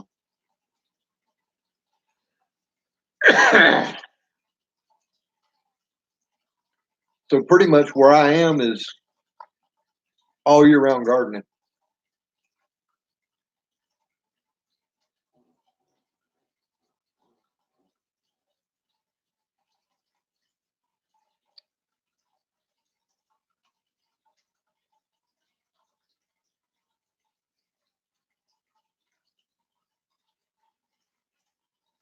Yeah, I should have already had my broccoli and cabbage started so that I would be setting them out about now, but I haven't.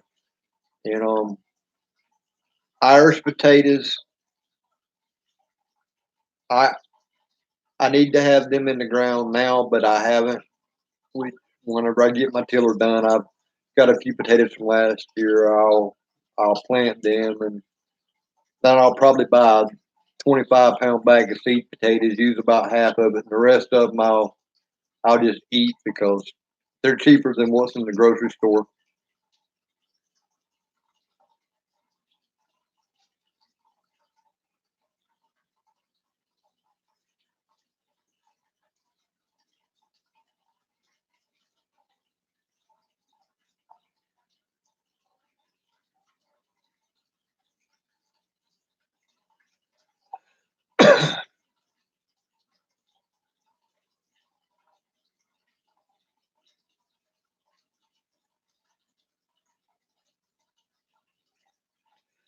I have some cucumber melon. I've never grown them, but I'm going to try them. I've heard they're really good, but I don't know what to expect. I know they're small, little bitty things, and I've got something that is just tickling my nose. Must be an old man hair.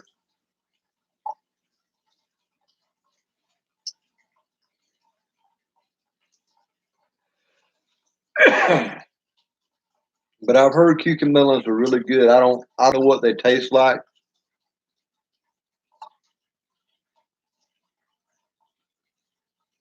but I've heard they're good. Maybe, hopefully, they're good for pickling because I hear they only get about yay long and yay big around, and that would be a perfect pickling size. You know, the size of an egg.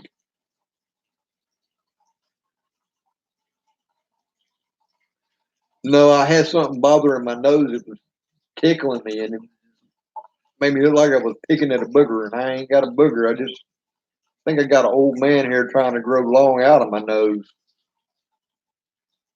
I found one growing out my ear the other day. I had to pluck that sucker real quick. Yeah, lemon's the flavor I heard they taste like. I think those would make excellent sweet pickles.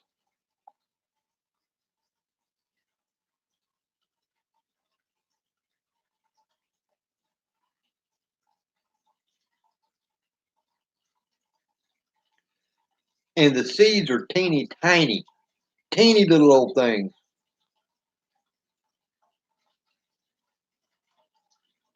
As a matter of fact, hang on, I might be able to show you. Yeah, you're right. I might be able to show you how big those seeds are. I got the pack right over here. I'll go get them.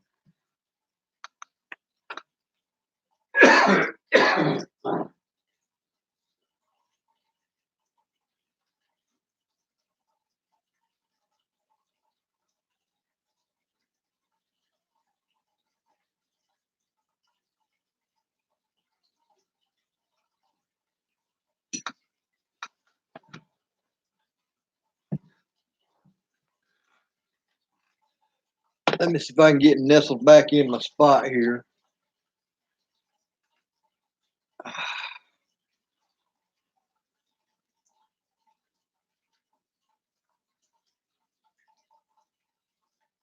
That's the cucumber seed.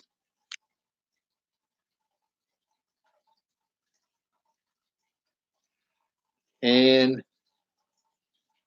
you can see how big the pack are. So now you can pretty well guess the size of the seed. I mean, they're about as big as a tomato seed.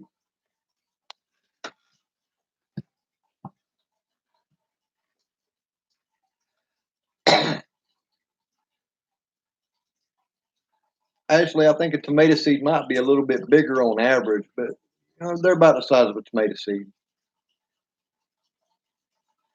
What does it say about them? Mexican sour gherkin, 60 to 70 days till harvest. Sow seed indoors in moist, warm seed starting mix 1/8 to a 1/4 inch deep, which for you that'd be probably about 2 to 3 millimeters, I'm guessing. Transplant outside when soil is warm and plants are 3 to Heirloom USA non-GMO, and it's packed for 2018 season, but they usually last about 5 years.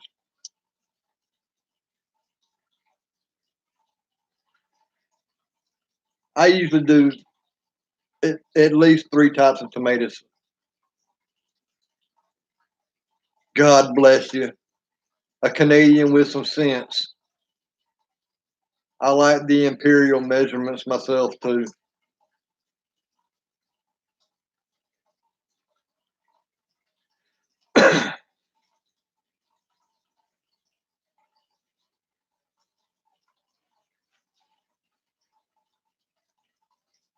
But I forgot what I was saying.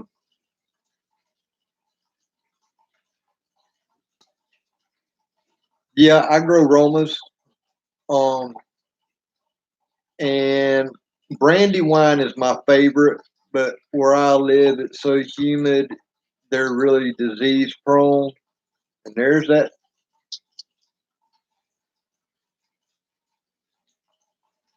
Maybe they got it. But I grow Big Beef. They're a hybrid that's really disease resistant, but they're good. And I like Better Boy, but they're hard to grow down here because they're disease prone too. Early Girl works pretty good down here.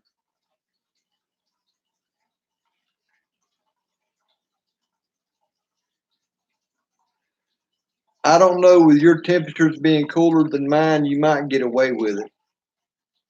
Which really, it's not the humidity that gets them, it's the bugs that come along with our humidity with thrips. Thrips transmit the spotted wilt virus and the tobacco mosaic virus, and it just tears them up. But I've learned that you can keep it under control. As soon as you see a leaf that's diseased, just pop that sucker off, and be sure and keep all your plants with no leaves that touch the dirt and no limbs at least that high from the ground.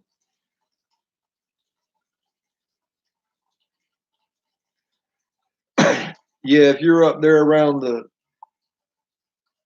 lake area, you got a lot of humidity, like I do. I'm stuck between the Gulf of Mexico and the Atlantic Ocean, so I'm surrounded by humidity.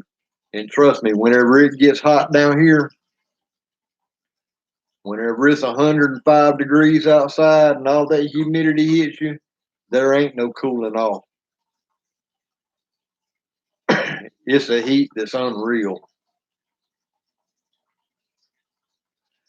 I'm not big on cherry tomatoes, not fond of them at all. I like my slicing tomatoes and I like my canning tomatoes.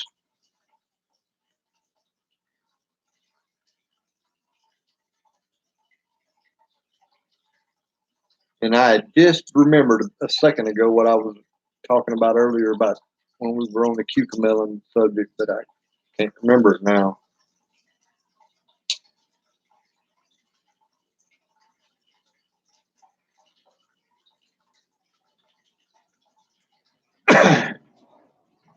Yeah, you got some humidity coming from that big boy.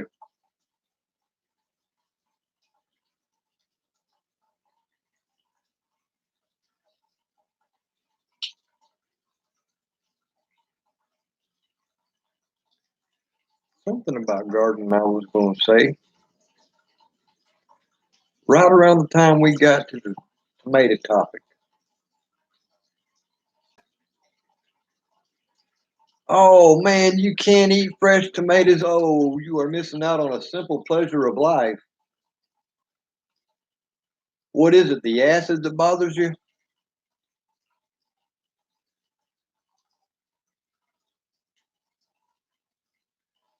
If it's the acid, try yellow tomatoes.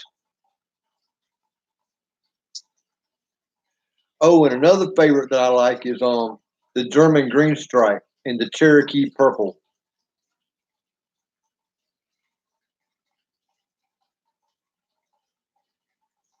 And the German green stripe's a low acid tomato also. It's not nearly as much as the red ones.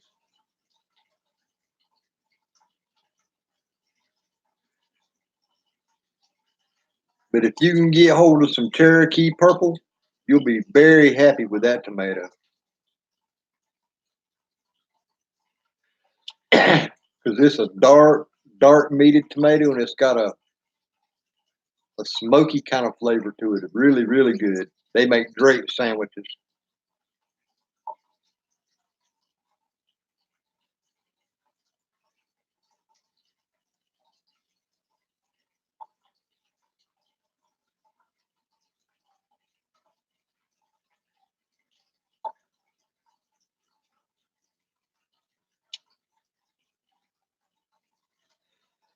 Oh, I see. You got foundered on it.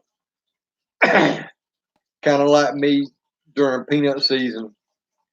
I don't eat peanuts at all during peanut season, but the rest of the year, I don't mind a peanut butter sandwich. I don't mind. As a matter of fact, I sat down yesterday and ate the first pack of salted peanuts, roasted peanuts that I'd had in probably 3 years.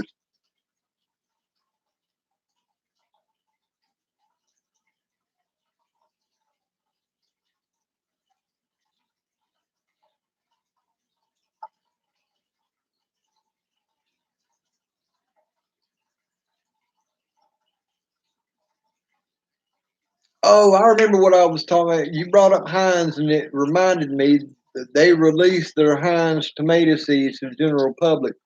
But this pack says non-GMO. What they don't tell you is the only people that can buy GMO seeds are big ag farmers. You can buy GMO if you're planting 100 acres of corn, GMO if you're planting 100 acres of cotton. If you're planting corn in your garden, it's not going to be GMO. Any seed you buy for your garden will not be GMO. They don't tell you that, and everybody thinks oh, it could be GM. No, it ain't going to be GMO, I promise you. It might be a hybrid, but it ain't going to be GMO. They don't make no money off backyard gardeners with GMO products, so they're not going to sell them to us.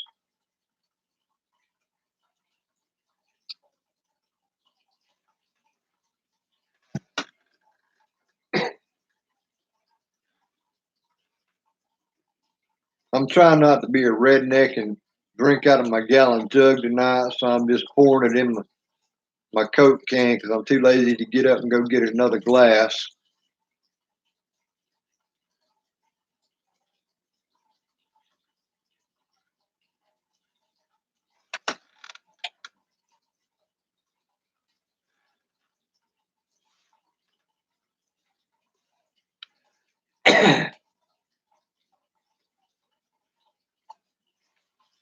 No, I don't believe I need any Roundup Ready sweet corn. I'm smart enough to put the Roundup out first and then plant my corn and keep the stuff weeded with a hoe. I don't know if you know what these things are, but old time farmers had these things on sticks with a little metal head that cuts weeds up. And if you use them around your plants, you ain't got no weeds. Or if you grow 100 acres of it, if you put some plows on the back of a tractor and pull that down those rows, it'll cover those weeds up where they can't grow and give you corn a head start good enough to where they outcompete the weeds, and then you ain't got to worry about it. But then again, that's a whole nother story because farmers don't want to waste that fuel. They'd rather spend that money on a chemical, or they'd rather spend it on a new seed to where they don't have to go back over it a second time, even though it costs them the same amount of money. I'd rather spend a day on a tractor plowing a field than I would doing other things. That's just me, though. But I can understand where it would be beneficial to somebody because, I mean, their time is valuable. They might have something else they need to do.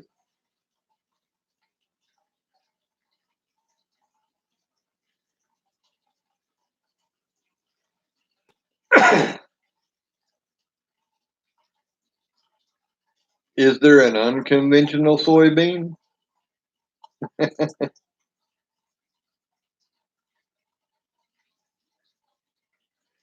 I remember having to go out in my dad's cornfield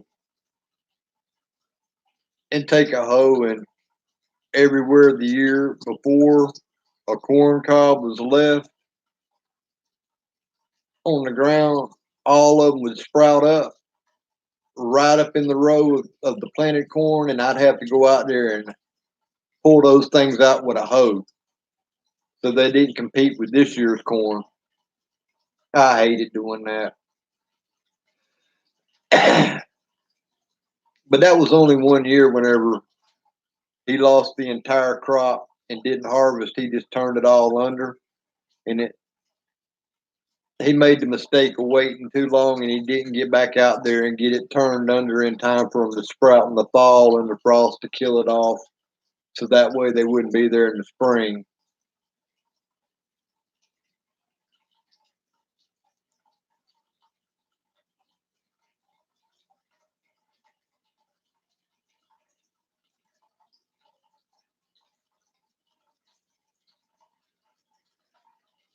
Yeah, especially whenever it's a very high feeder and it sucks up all your nutrients. It's got to go.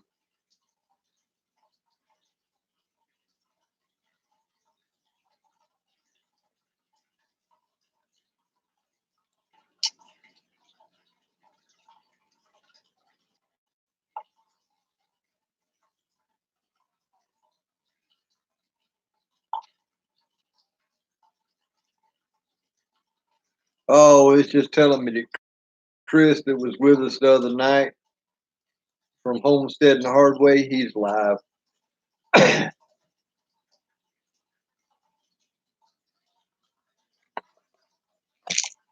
was just usually I don't do anything on Friday nights because I know he's got his going on, but I was just bored and tired of watching stupid people on YouTube because I love to watch these new people that think they're going to get out there and grow all their food. They're going to be Justin Rhodes, and Justin Rhodes is a damn idiot to begin with. And Mother Earth News invited him to speak at all their conferences this year, and it's like, now I know why I don't read Mother Earth News anymore, because they're a sellout magazine.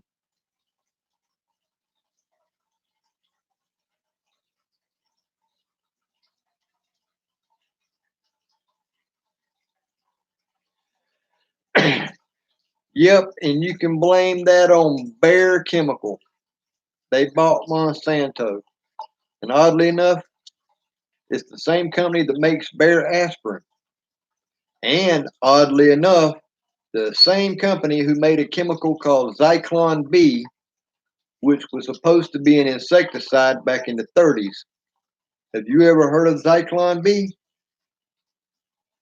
Zyklon B is what they gassed the Jews with in the gas chambers. Funny how many companies went under after World War II because of their association with the Nazis, but yet we still got Bayer around, and they are partly responsible for the death of 6 million Jews.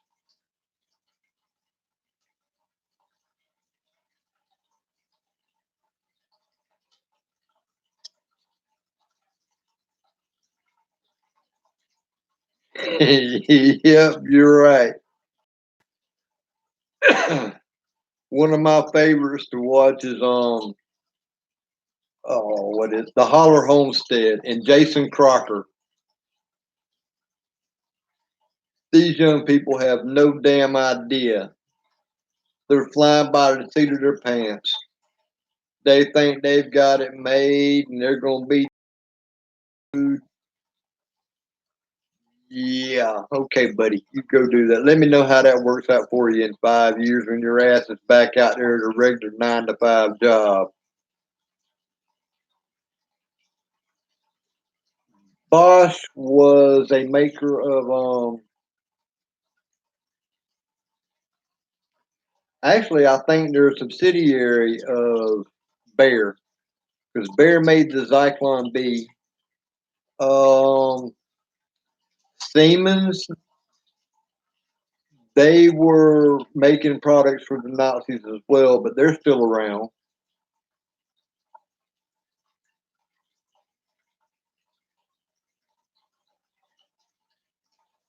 It's all good to be young and wrong. It's not okay to not learn from mistakes. You're right. But the worst part is whenever you give them advice, they know more than you do because they're younger.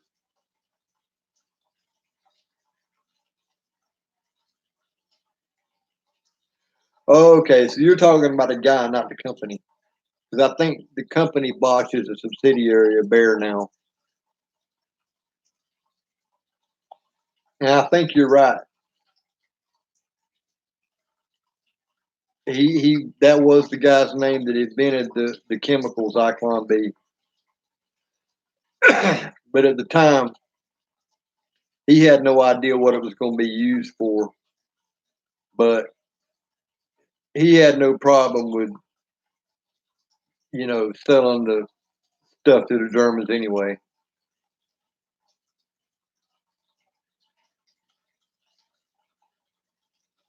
But it's funny which companies got to stick around after World War II and which ones didn't. Real funny. Bear, Siemens. Uh, there's 4 or 5 of them that are big companies that are still around, and they were Nazi collaborators with their top officials being full-fledged Nazi members.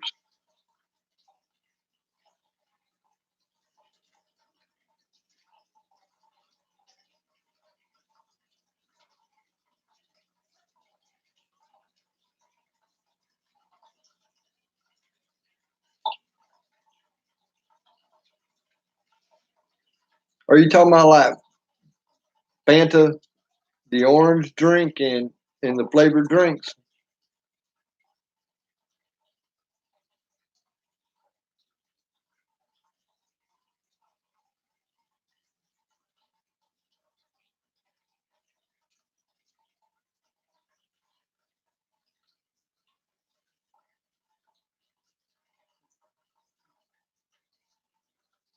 I had no idea that Fanta was actually a German-made product or a German-invented product.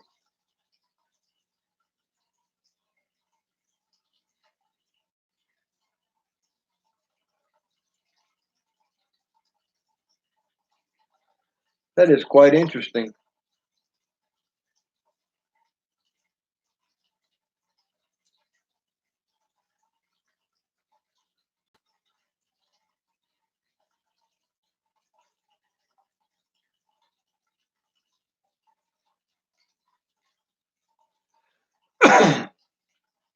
Oh, it that doesn't shock me because if there were any value whatsoever to the business as far as what could be exploited from it, they were allowed in business. And the Americans and the British and the Russians just soaked them right up.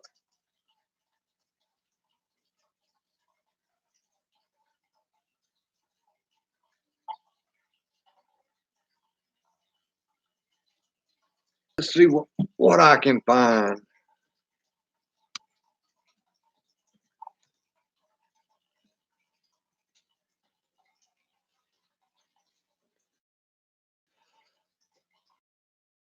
I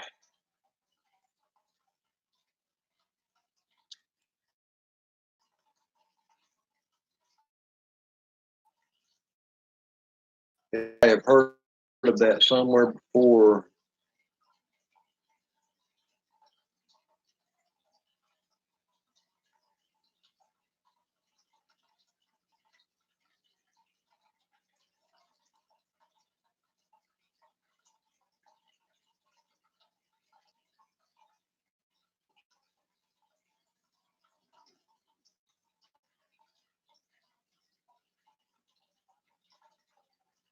Huh.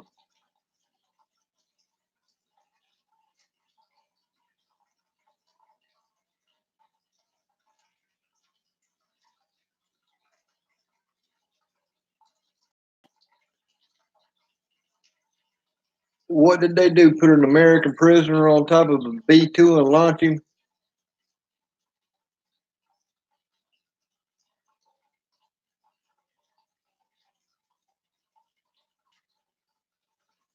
It's telling me that my connection, have to wait for it.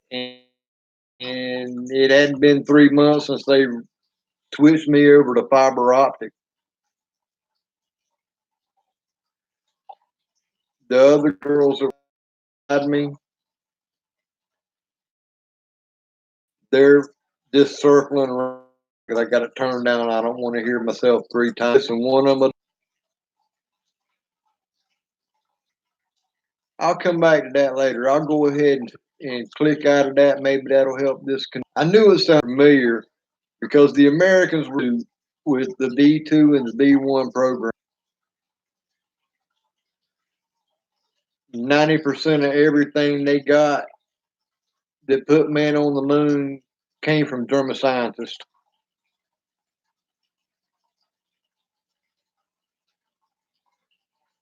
Yeah, there was a big search on the way.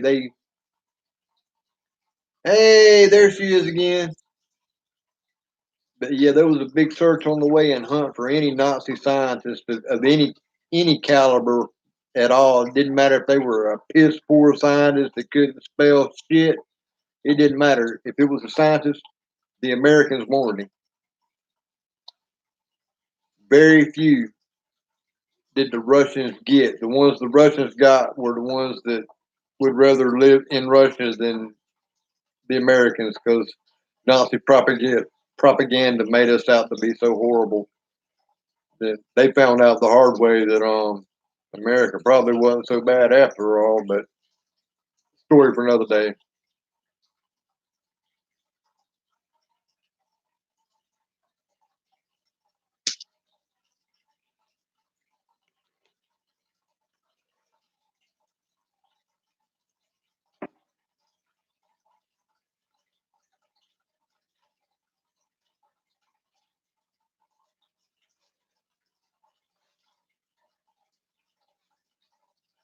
But whenever you said that the Nazis put Americans in space, I thought you meant before, NASA and all that. I mean, I knew about the German scientists and stuff.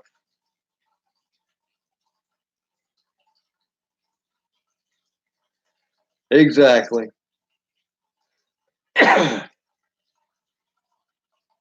Better us than them. And thank God it was us, or else we'd be the underdogs now.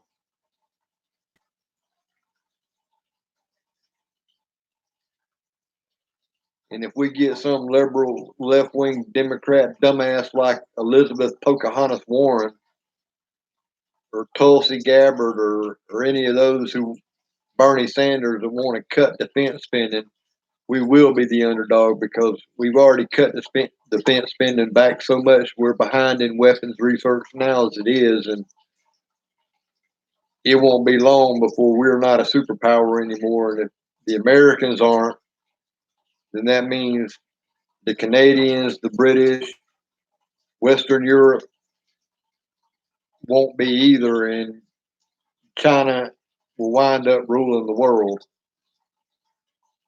because they've come a long way in the last 15, 20 years. And it's all because they stole it from us.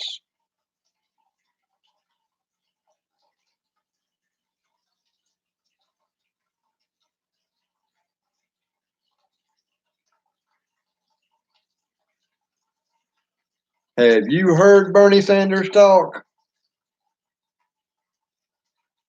and Elizabeth Warren?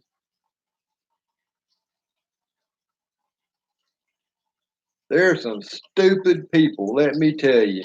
They're right up there with Trudeau.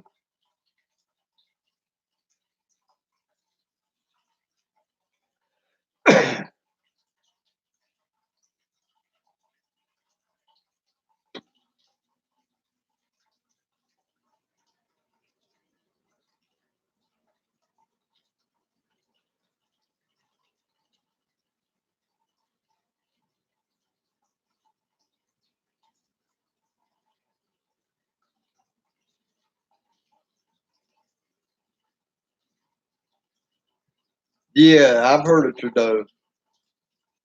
I watch a fella out of Western Canada, Rifle Chair. He keeps me informed on Trudeau, which I see him in the news a lot too. I watch a, I keep up with world politics just as much as I do my national politics. And Trudeau is a blithering idiot.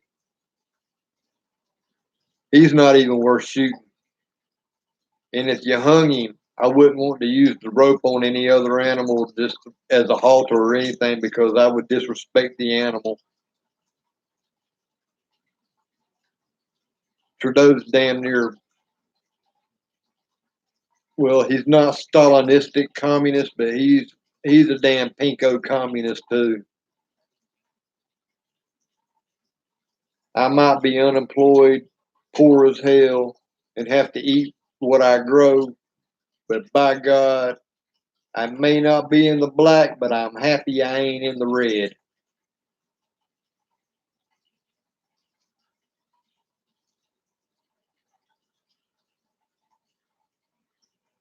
But you got to remember, China's gross domestic product depends upon a lot of their building that they do over there, and they have several cities that nobody lives in that they built in the last 15, 20 years that nobody lives in. There are no businesses or manufacturing there. They are empty cities, no people at all. And eventually, that housing market's going to crash like ours did in 2008. They ain't that smart. And when that happens, they're going to be in a world of hurt. Then again, last year, they poured more concrete in 1 year than the United States did in the whole 20th century. So why are you building all these places for people to live, but yet you don't let people live there? It looks good on paper. And that's all it is. They're fudging figures to make their gross domestic product look good, like it's really growing and they got a steady pace of economy, wealth, and everybody moving up. But that's not the truth.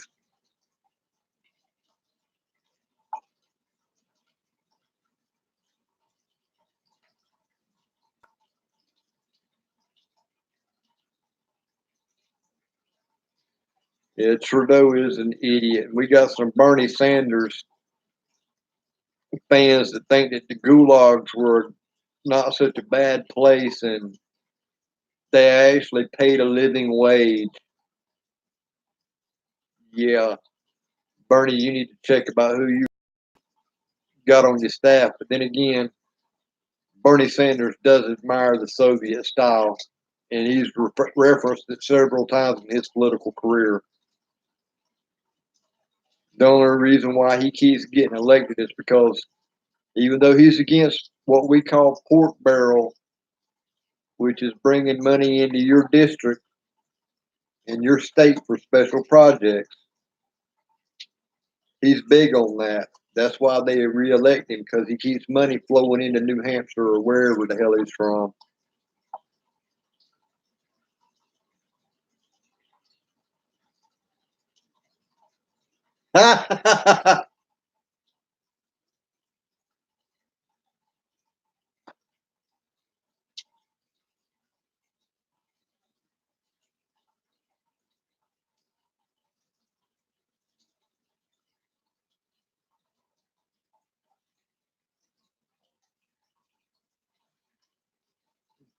That's pretty good.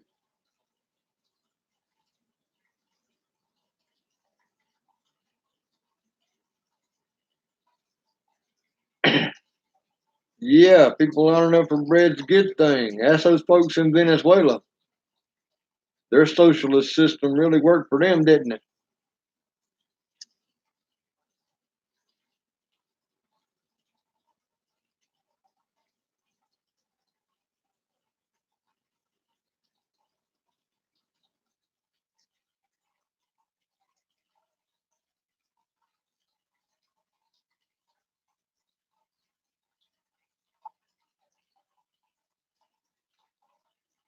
My alter ego here ran out of battery life.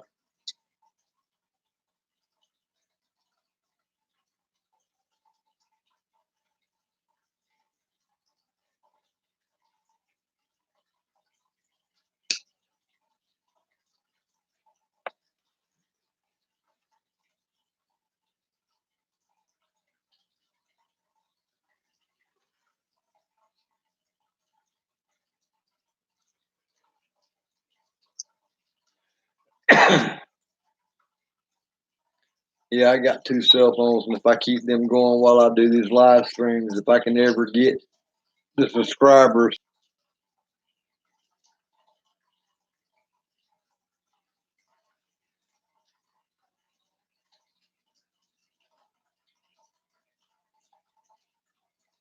Oh, wood stove is something that I was going to get this year. I had a couple good deals lined up, but every time I had the money for it, a bill came up that I had to pay.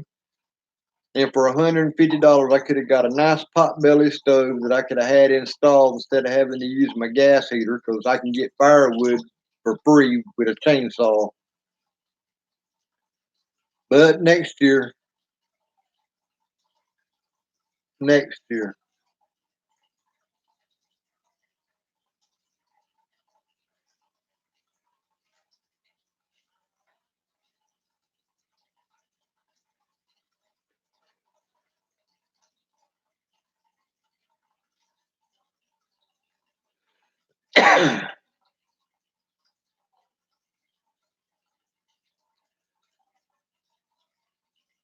So, Thrifty, did you get her home okay?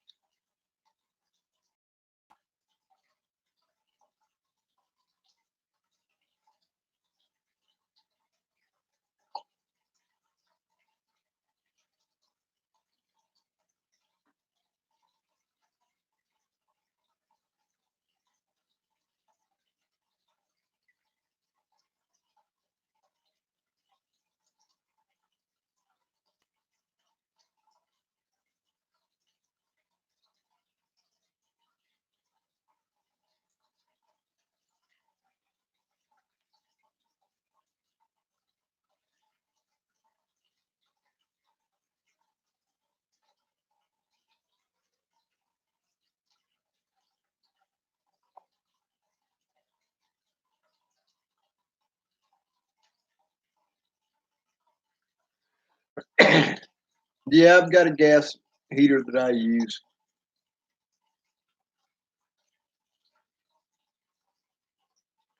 Are you talking about the round one that's got the spiral where all you got to do is just jab it on there and it'll split it for you?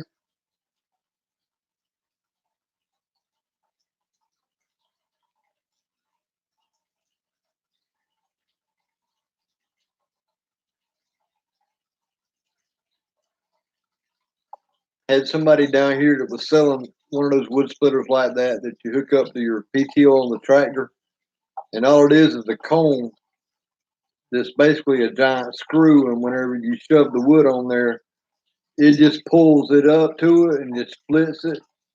They didn't even know what it was. I had to tell them what it was.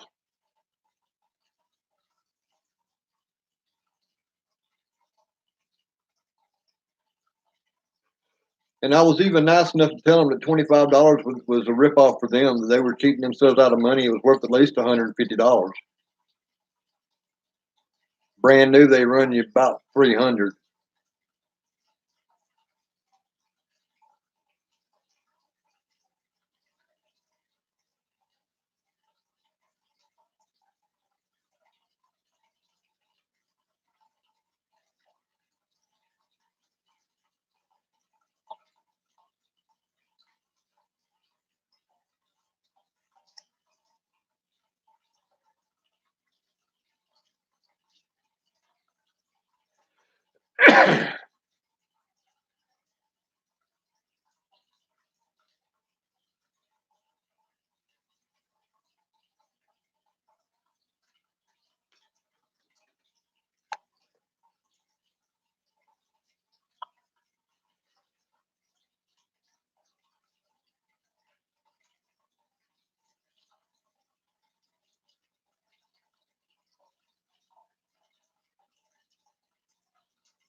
Homemade's always the best.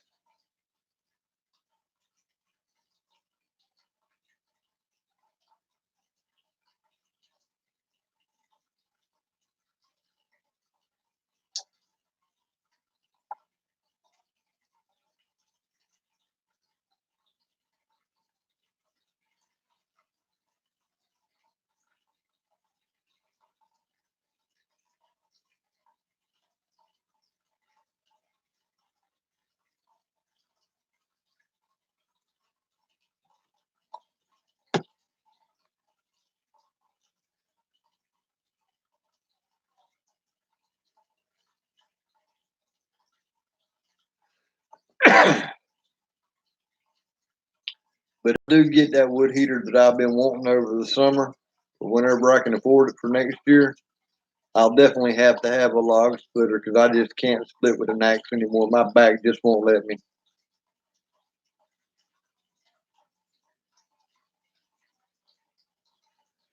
Oh, that would be great because I'd love to see how you put it together.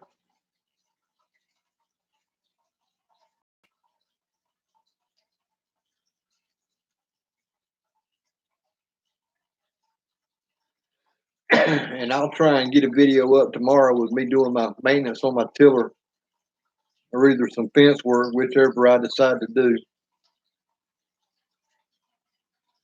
Because I got to get the fence put up because I'm tired of letting the goats just run around.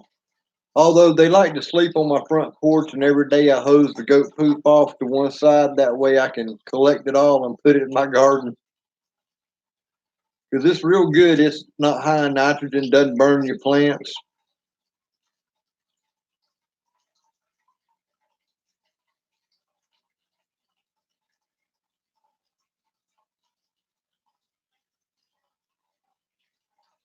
That's like whenever I was growing up, my dad and one of his friends designed a wood heater, and my dad went out and bought the sheet metal, and he welded it up. And then a few years later, me and my dad modified it and put another larger air chamber on it. And that's when I learned how to weld. I learned how to weld at home by myself with my dad, and I got pretty good. My goats are Nubians, the dual purpose milk and meat goat. I'm thinking about switching over to Spanish. Spanish or either Kiko.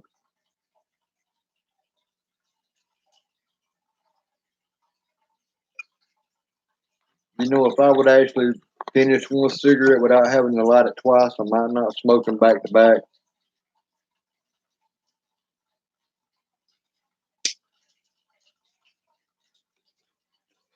But I bought a buck to go with my does about, I'd say the first weekend of November.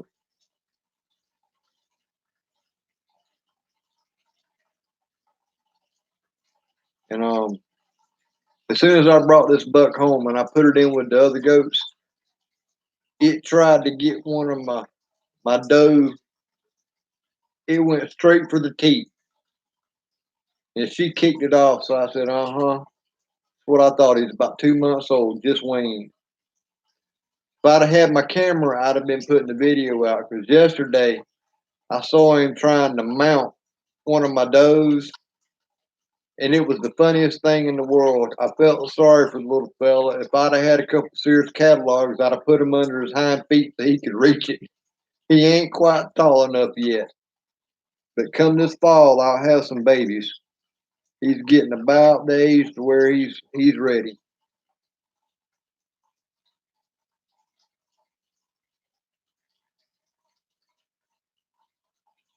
Boar goats are great meat goats, but they're just not as hardy as what people think they are. They are very prone to parasites, especially barber pole worms,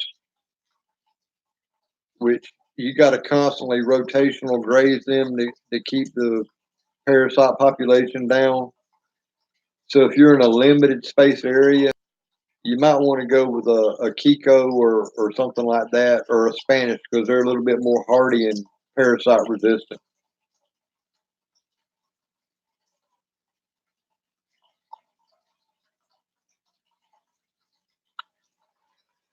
Yeah, he wanted it bad too. He just couldn't reach it. He's still got about another 6 inches taller to get, and he'll be there at the rate he's going to be there by the end of February. So by around August or September, while it's still warm, I'll have some fall babies.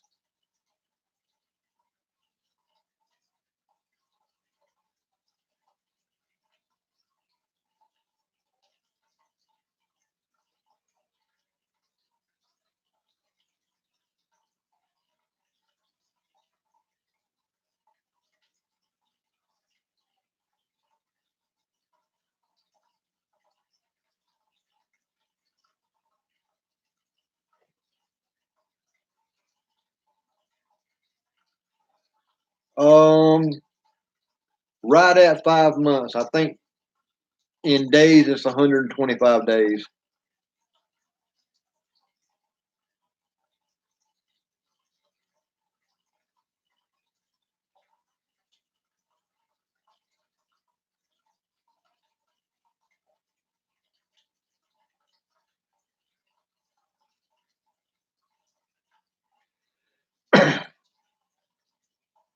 Now your Nubian is a dual purpose meat and milk goat.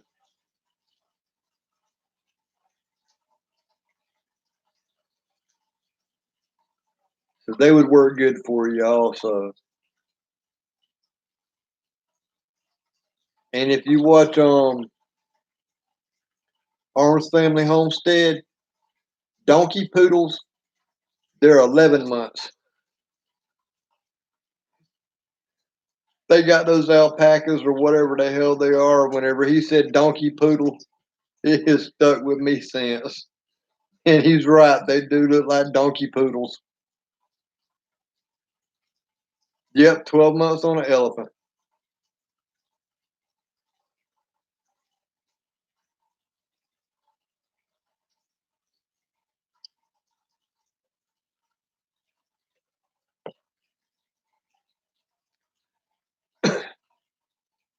3 months on dogs and cats. Well, cats are a little bit less than 3 months. I think they're 2.5. But then again, I wouldn't know. I haven't had a female cat in 20 years. I've just got Toms.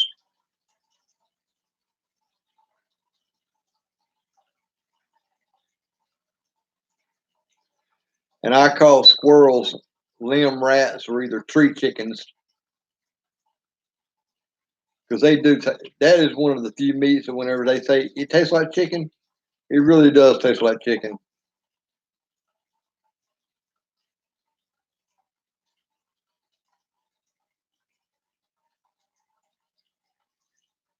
And oddly enough, frog legs they taste like chicken crossed with catfish.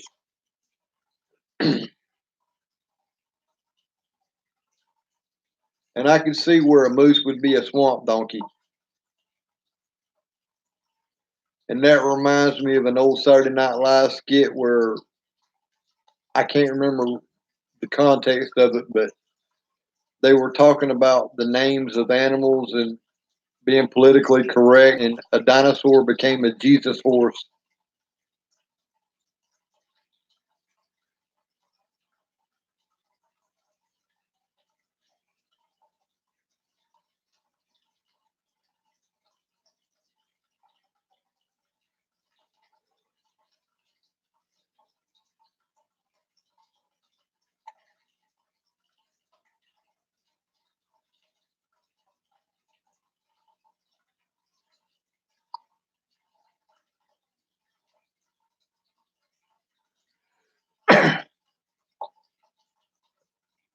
About 10, 15 years ago, I was over living by close to my mom and dad, and every time I would go to see them, there was this one squirrel that lived in the trees across from the cornfield my dad had. And every time I would drive by, that damn squirrel knew. I don't know if it was just me or if it was every car he saw, but he would throw a pine cone at me every time I drove by. I finally killed that bastard.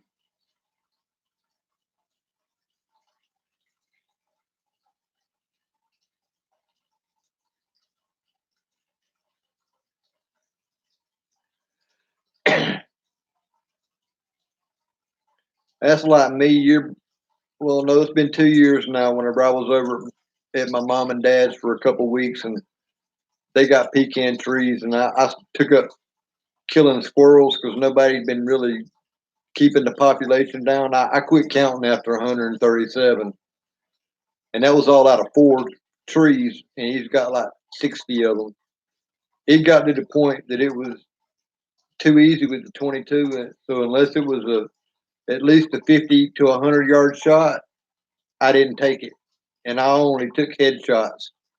And it got to the point that I got so good at it that I was hitting at least 3 out of 5 in the head between 50 and 100 yards.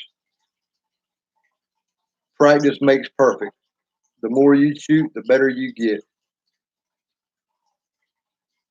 Okay, Thrifty, you have a good night. And a 22 250 is a good deer round.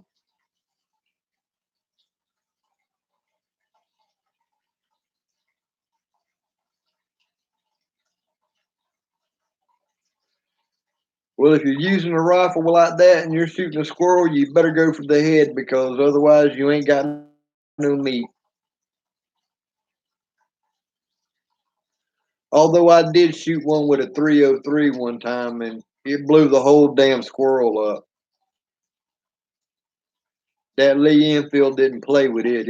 The whole squirrel just poof, red mist. That's all there was. I didn't find nothing. I didn't even find the tail. It blew the whole thing up.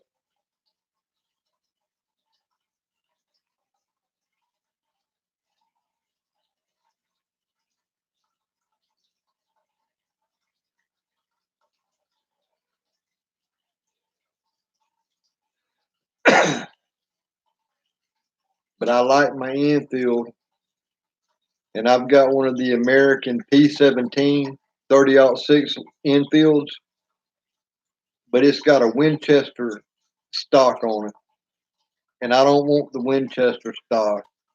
I want the Eddystone or the Remington stock because it's made just like the Lee Enfield. It's got the little finger guard or the finger grip down the indenture on it, and I like that better than I do the Winchester one. Which the Winchester one actually has the little angle thing on it where you can fire a grenade from it. But one day I'll find another stock for it. They run about $125 just for the stock.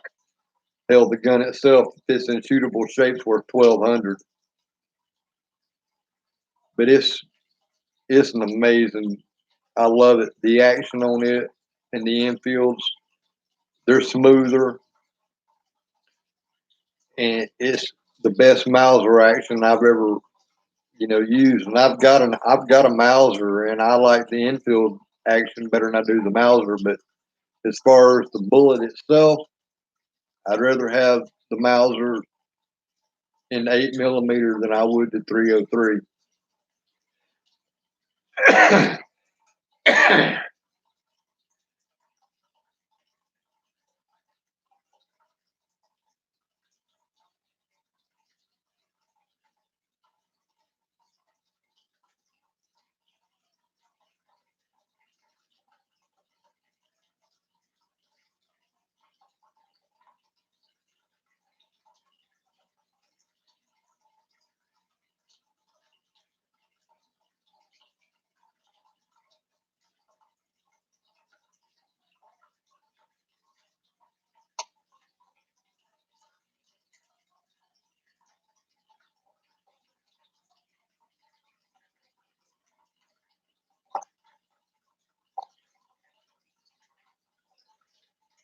All my guns were lost in a boating accident.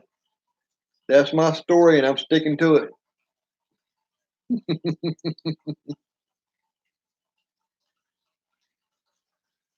thank God down here they haven't started well, Virginia's wanting to start a registry, and Hawaii's got a registry. I don't believe in registering firearms. We fill out a form. They know who bought it. They know your address. Other than that, that's it. There is no registration. You could have sold the thing. It could have got burned up in a fire. Other than that, they don't track them. You don't have to have a registration or a permit. And if that ever comes along, I'm buying up every damn thing I can afford all before it happens, because I am not going to be on no damn registry with my firearms. I've even had doctors ask me about owning firearms, and I looked at them and I said, "It's none of your damn business if I own a firearm." Well, I have to have that information in order to treat you. No, you don't. I came to you because I'm sick and I'm coughing and I'm throwing up. I didn't come to you because I was shot or somebody took my gun and shot me. It's none of your business what I own.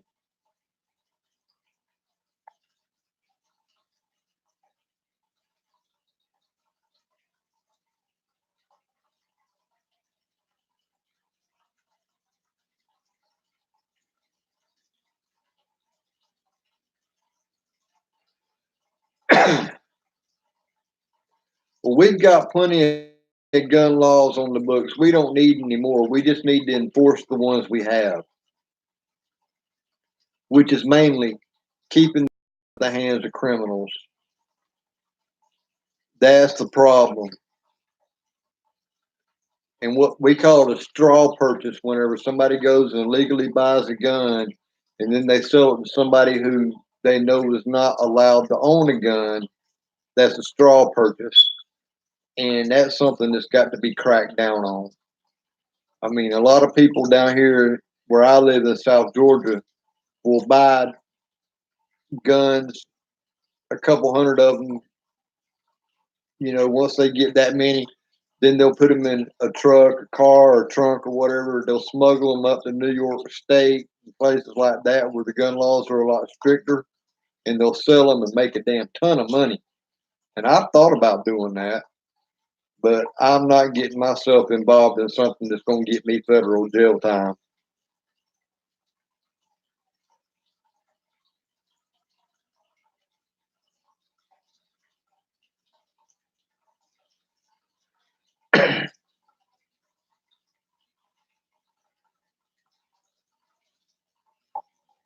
Well, I haven't made any firm decisions on my end of life plans for my guns, but I do know I don't want them in the government's hands. So if nothing else, they will be donated to a historical society under the condition that they remain intact the way they are, operational, but behind an alarmed lock and key display.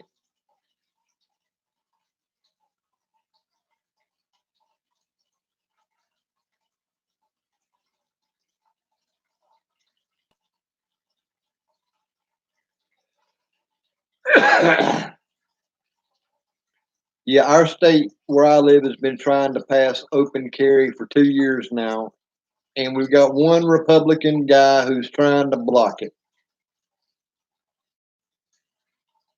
and he needs to be tarred and feathered. But where I live, you have to take a hunter safety course before you can get a hunting license. And they don't teach you how to shoot, but they teach you the basics of firearm safety and stuff like that. You don't get any range time or anything like that. And I think they ought to include that. But most of what we do is generational, father to son, daughter, whatever. And then there's the ones who have never been exposed to it because they come from a household who never had guns or didn't believe in guns, and suddenly they find themselves in a position where they feel they need to defend themselves, and they'll go out and take a course. We've got plenty of instructors down here, and they don't charge a lot for you to take a course to learn firearm safety and firearms use and actually get to hold them in your hand and start off small with like a 22 and then move on up.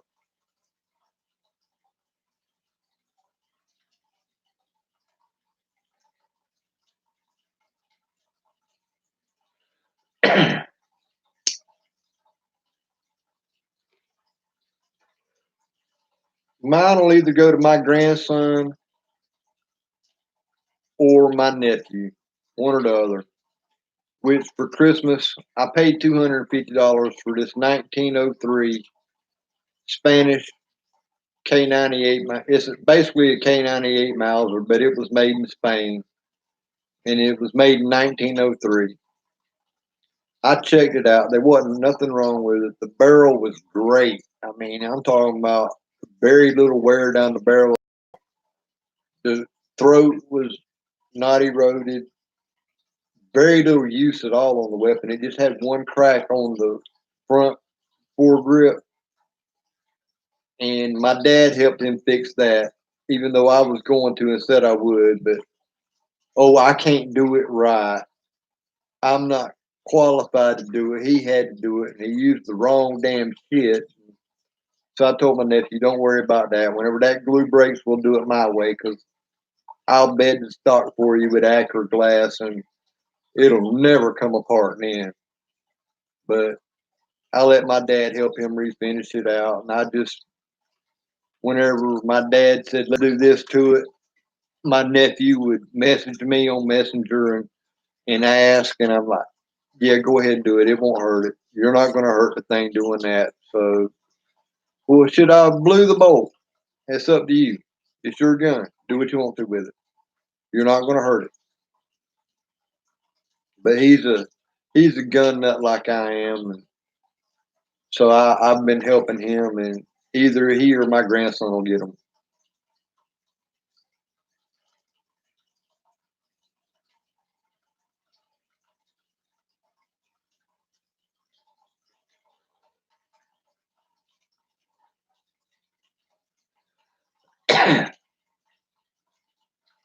Restricted and non-restricted. That must be like Oh yeah, I've owned an SKS. I've owned an AK-47, AR-15. I've owned two of those. Those are fun. That must be what you mean by restricted and non-restricted with your licensing. The only thing we have that you have to have a license for is a class 3 weapon, is what we call them. If it fires more than 2 shots with the pull of the trigger, it is considered class 3, and you have to pay for it. That's like a fully automatic weapon. You pass the background check, pay the $300 tax, and you can have a fully automatic weapon as long as it was made before 1986. That's the cutoff year on them, which I think that's stupid as hell. But you can still have one as long as you pay the tax on it. And don't be caught letting anybody hold your weapon if it's class 3, even if you've got your license on you, or you're in trouble. Only you are allowed to hold the weapon. Well, no, I think you can let somebody shoot it as long as you're standing right there with them. They just can't be out of your sight with it. But I mean, that's a whole different can of worms that falls under the National Firearms Act.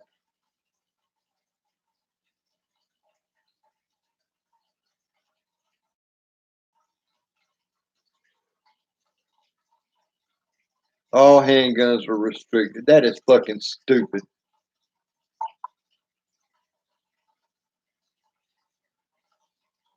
Which that's what they're trying to do in Virginia, is not really restrict them, but they're trying to limit the firearm or handguns. Um, New York City can't own a handgun. Chicago can't own a handgun, and those are the strictest gun rules in the country. Are in Chicago, New York, and the state of California, and most murders with firearms occur in those places. Where the left and the Democrat rule is where all the gun crimes happen. Odd how that works. they're for gun control. They've got all these gun laws on the books, but yet criminals still get guns in places where they are the governing body. Doesn't make sense, does it? Well, yeah, it does, because they don't want them in prison. They turn them loose and don't keep an eye on them and don't make sure that they've got firearms. My brother-in-law is a convicted felon, has no gun rights. He's not supposed to have them at all, but yet he does. He just don't tell nobody. And legally, they're not his. They're my dad's. My sister has a pistol. My nephew's got a shotgun and a rifle. And they're not supposed to have those because he's in the house. Now, he can go back and get his gun rights, but it would take him about 5 years of court battles to do that. Doesn't make sense.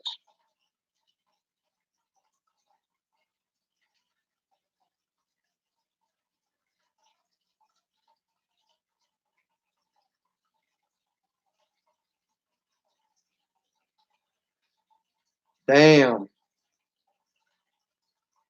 Y'all got some fucked up laws. Oh, I'm not calling no names.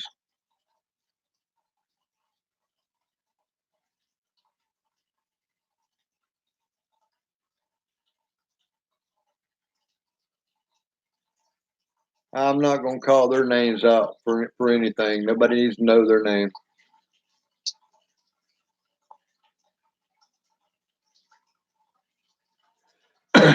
That's why I won't call out names.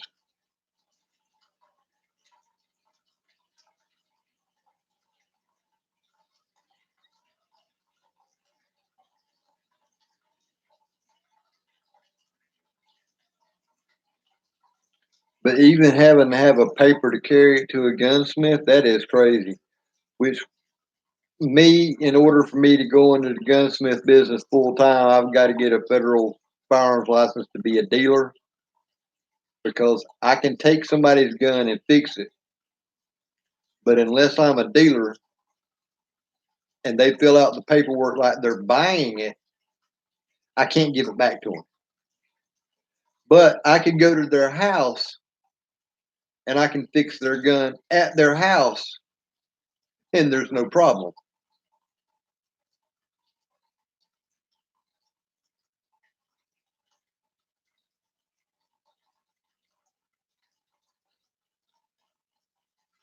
Yeah, sounds like he knows Michael Bloomberg a little too well. And I wouldn't be surprised if Michael Bloomberg does not give him a lot of money.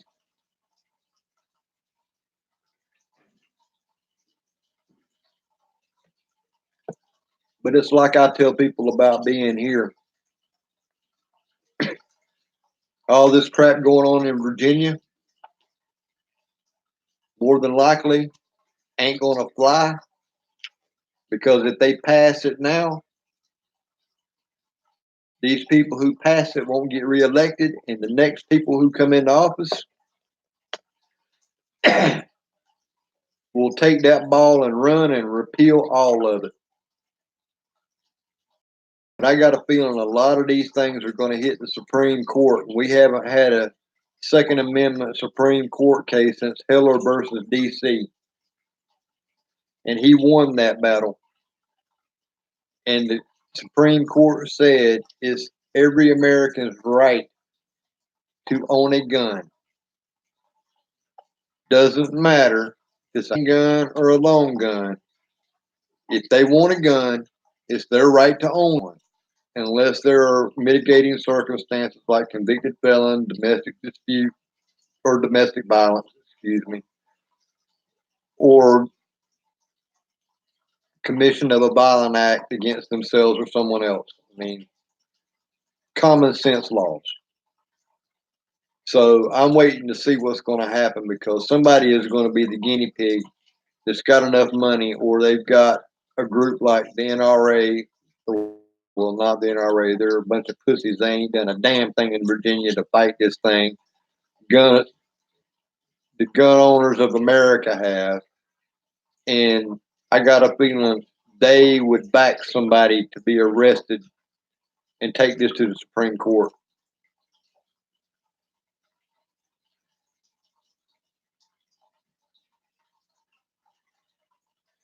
I've got a concealed carry permit, and all it took was my fingerprints and a criminal record check and $75, and I don't have to go through a background check to buy a firearm now or anything.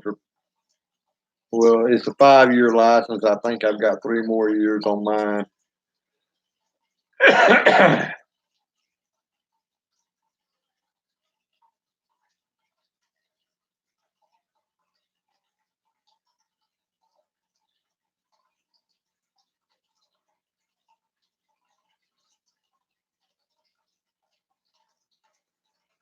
That is the stupidest crap I ever heard of. Only a gun store owner can have a handgun in the store during store hours.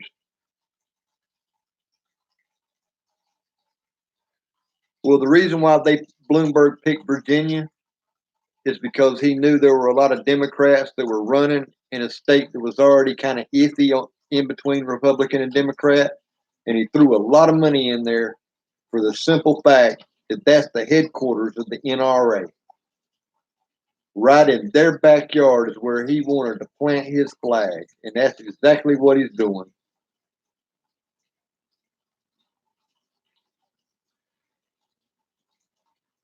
Open carry is the best deterrence against crime. Because if somebody goes up to mug you, they don't know if you've got a gun inside your jacket or not. But if they see one on your side, they're not going to bother you because they already see it and they know you're liable to use it. I believe in open carry just like you do.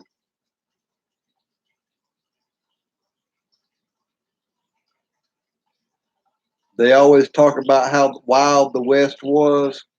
No, there was less murder and crime in the Wild West than there is now per capita if you look at statistics, because back then they knew everybody had a gun and everybody would use it if they had to. Deterred a lot of crime.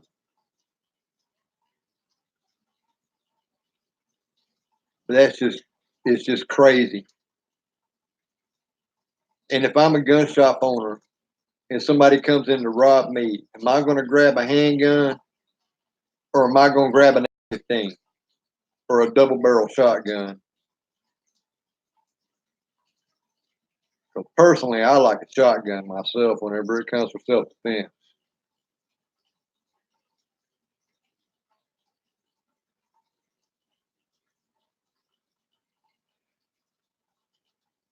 Texas is getting iffy now. Of all the states you would never dream, Texas is getting iffy on gun control. They're what we call a purple state now. Half Democrat, half Republican. They're getting iffy, and I'm worried about Texas. But now the one state that's truly pro-gun is Arizona. Open carry, doesn't matter what it is, they don't care. You want to walk around with an AR-15 slung across your shoulder, you do it. You want to walk around with a pistol on your side, you do it. Arizona is the best state in our country as far as gun laws.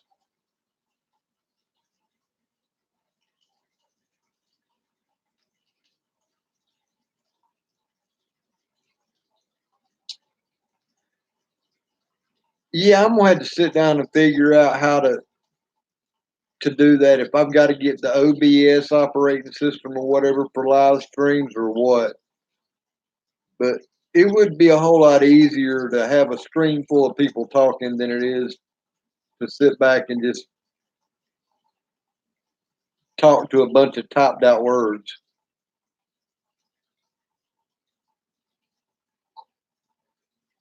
Yeah, A lot of people are moving from California to Texas because they're tired of the high taxes and the high prices of California. So they want to leave there, not realizing it's their damn liberal ass that caused all that. And they're going to export it out to the rest of the damn country and make us pay the freaking price for it.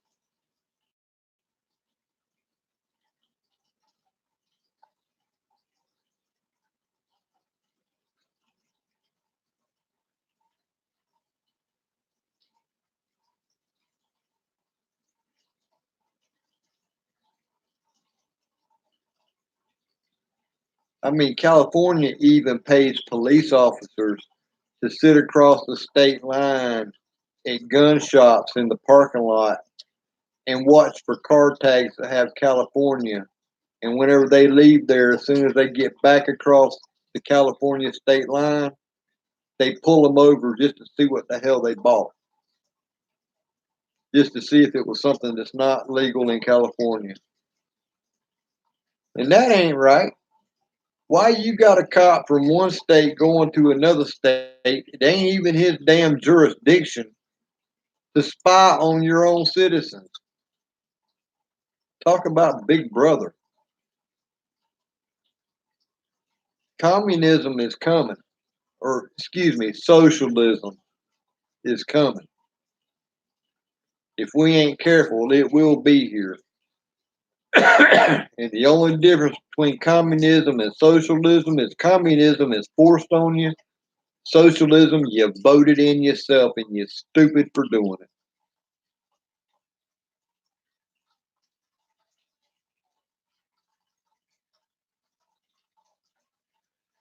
Yeah, that's what West Virginia's doing. They told everybody in Virginia that had a sanctuary city, and the governor said, no, that ain't going to work. You can't do that. We're still going to enforce the law whether you like it or not. West Virginia said, you can come over to our state and be part of West Virginia if you want to. I'm waiting. I hope some of them do it. I hope some of those counties petition the West Virginia legislature and say we want to join your state instead of ours. And Virginia loses a lot of that because once Virginia runs out of people because they run them off with their gun bills, where are they going to get money to operate the state from? Let them redistribute their own damn wealth. See how far that gets them, because they're fine giving my money away and your money away to people who have less, but they don't want to give their money away. Hell no.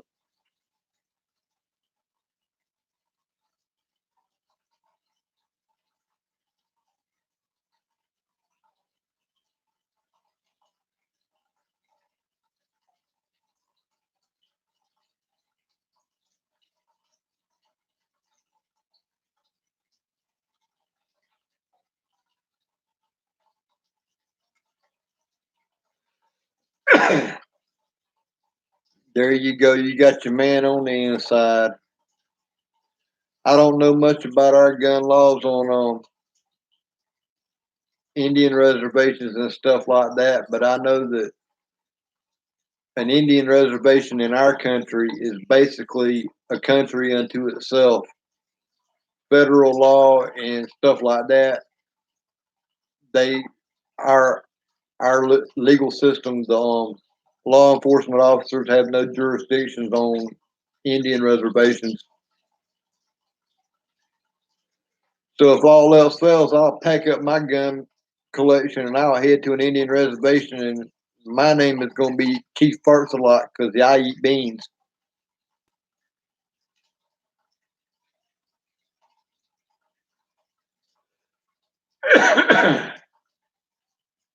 I'll be a redskin before you know it.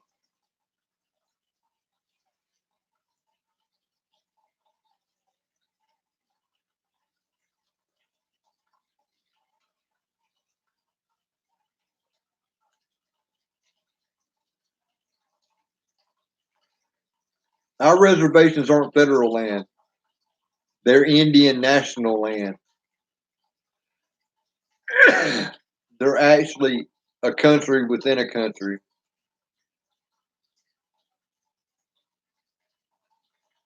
They have their own laws and their own system of government. although they are citizens of this country and allowed to vote and everything and the same rights as we do, they have more rights because they are an Indian on the reservation. It takes a special warrant to go on a reservation to arrest an Indian.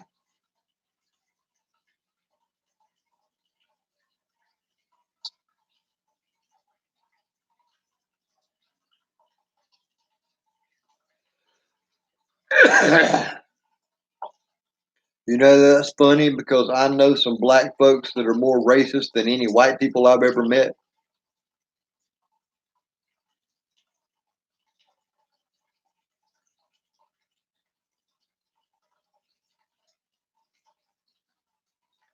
Yeah, and basically, if the federal government or the state government here wants to arrest somebody on an Indian reservation, it's just like having them extradited to this country from Canada, like that bitch from Hawaii that's under house arrest in Canada because we want her extradited here.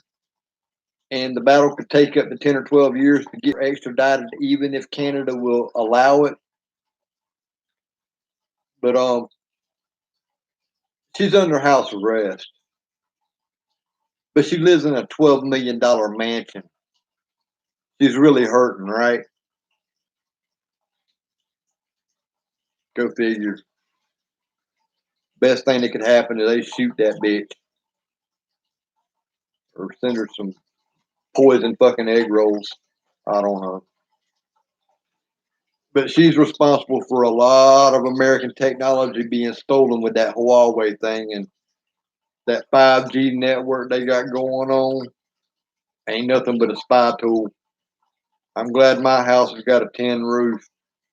You ain't spying on me with 5G through tin roofs. It don't work.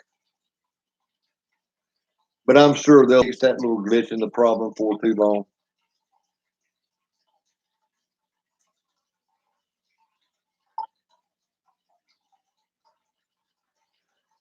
Exactly. I've got a couple people that aren't related to me by blood that are closer to me than my own mom and dad. And I would do for them before I would do for my mom and dad. Right now, Tin Roof stops all of it. But I got a feeling in the next year, it's not going to stop it.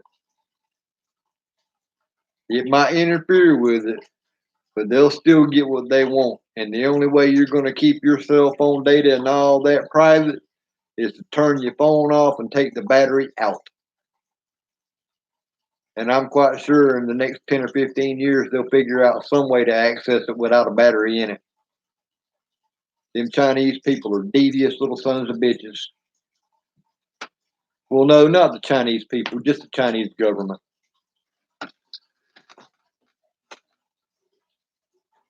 All right, cat.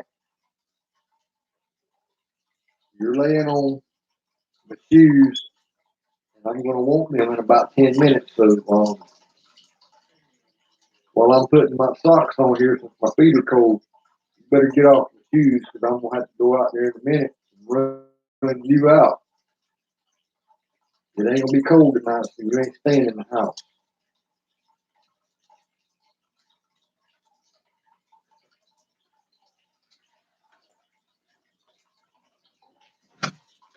Ah, nice to have some socks on whenever it's a little chilly.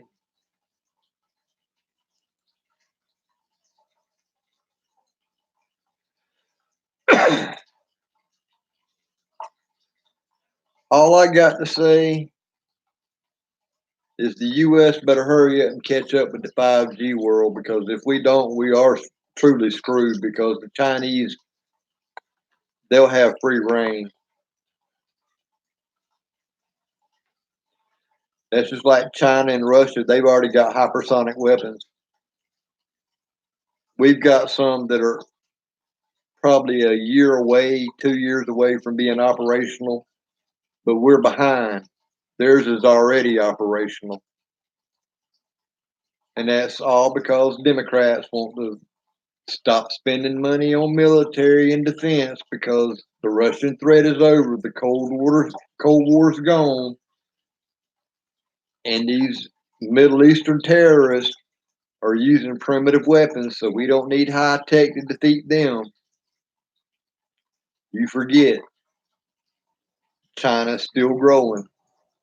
They forget all about that. But no, China's our buddy because they give us cheap materials because they starve their own people.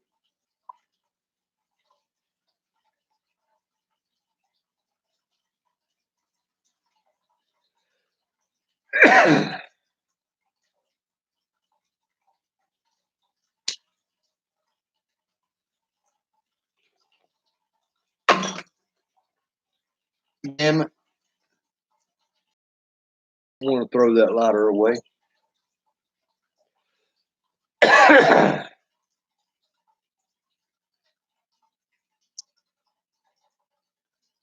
Chinese, they're going to have to be.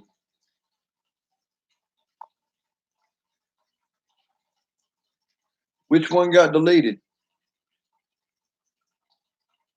I thought I hit show on that one.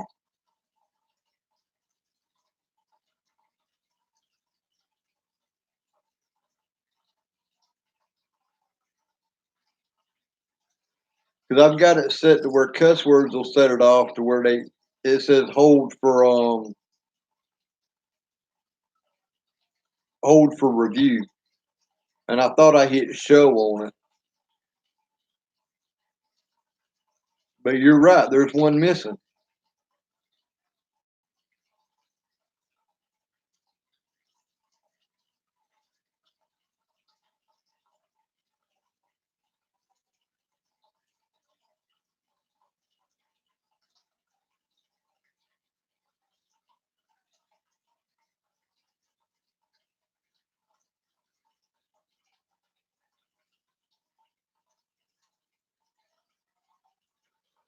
There is one missing, and I can't remember.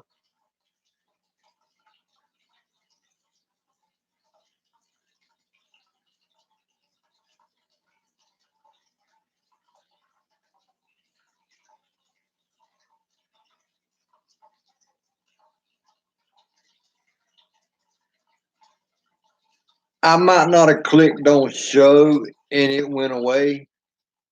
But yeah, that one would get you. I got to go back through and undo all those since now they got all these is it made for kids and restrict to 18 and over. I got to go back in and redo all that and just take it off and let grown folks talk the way grown folks want to talk. Because I put the age restrictions on there anyway. I might as well make YouTube happy and say it's not made for kids and no one under 18 allowed in my chats.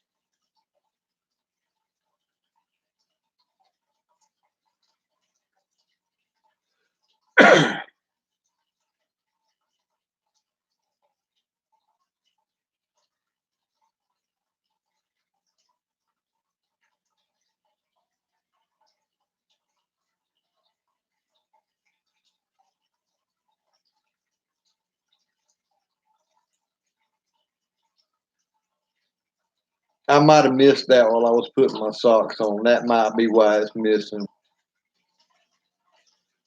Because I probably didn't hit show on it fast enough and it deleted it all.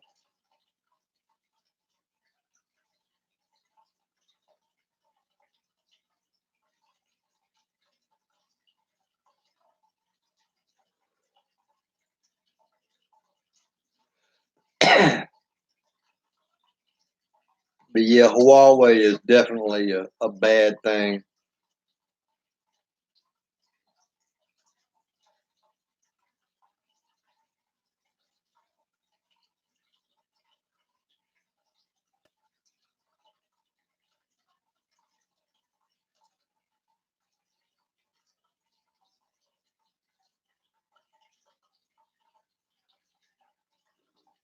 Oh yeah, me too. I'm thick skinned.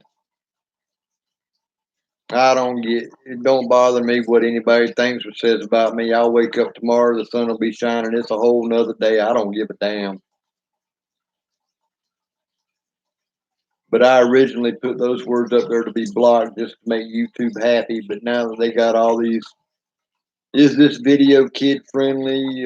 La-di-da-di-da. Do you want to age restricted? I need to go back and uncheck all those boxes so that way folks can just say what the hell they want to.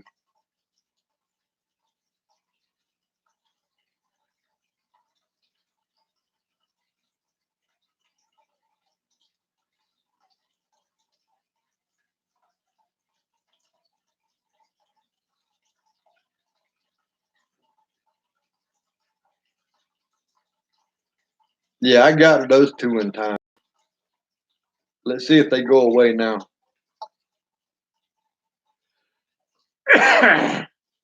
Yeah, but I'm bad about saying things like, yeah, I'm all over that like a fat kid on a French fry.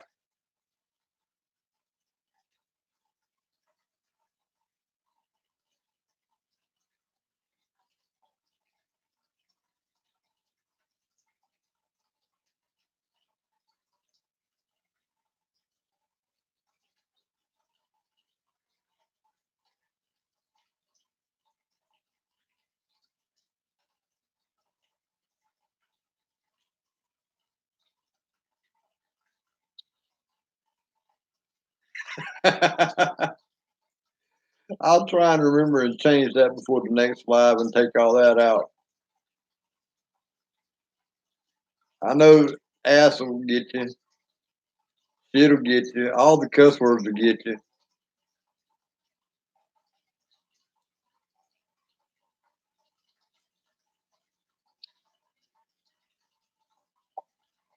Oh, it let fart through.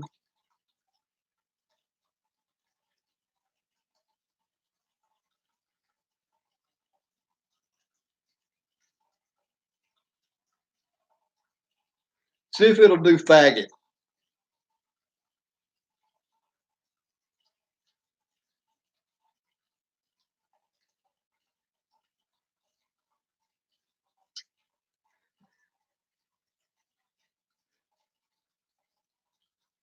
Yeah, I had to let that one in. I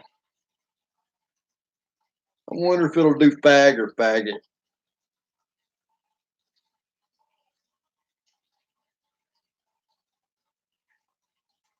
I know in England that's what they call cigarettes. I don't know what they call them in Canada.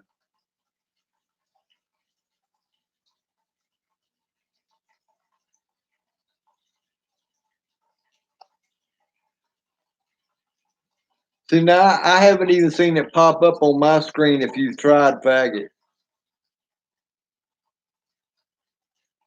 So if it won't let you do it from your screen, then that's a YouTube censor thing. That ain't got nothing to do with what safeguards I put in place. Let me see if I can put faggot in.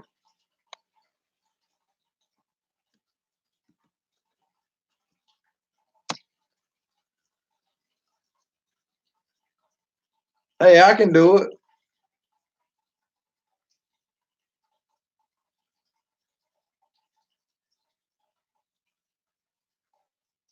And in actuality, faggot is a bundle of sticks. Comes from the root word phagocies from ancient Rome.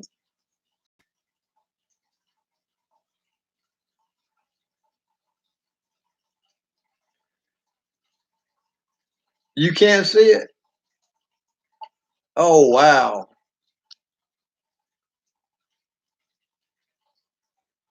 Let's try an easier one.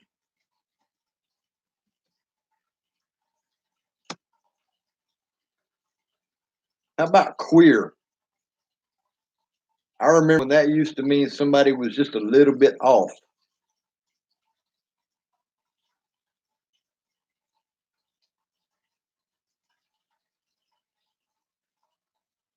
Can you see queer? Oh wow, we can say queer, but we can't say faggot.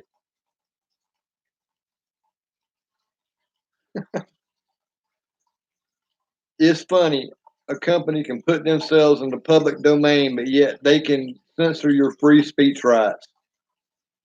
Oh, transgender's okay. I can see it perfectly. Of course, that is politically correct. transgender, the politically correct way to say cocksucker.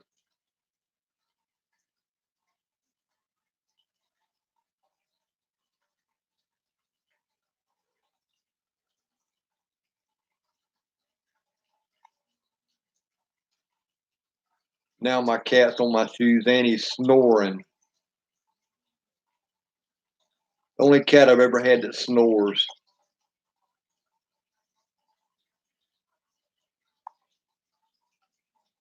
He's gonna wind up making me sleep before it's over with. Let me click on this real quick, see if there's anything happening in the news.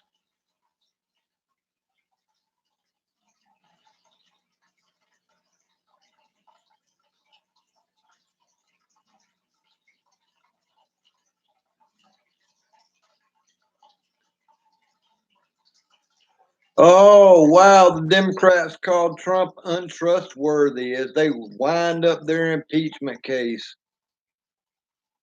Hell, he's a politician. We knew he's untrustworthy. He's just better than a damn Democrat.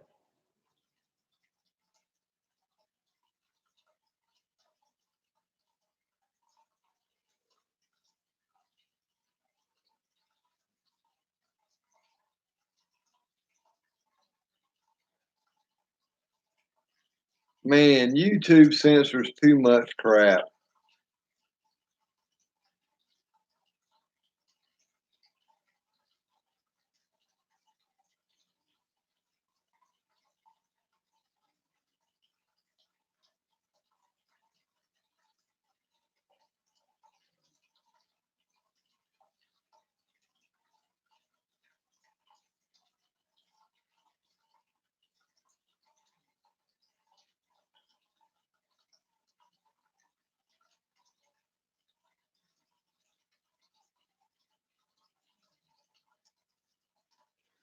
I'm not sure what I can't say, but I'm sure YouTube will send me a nice little note if it's bad enough.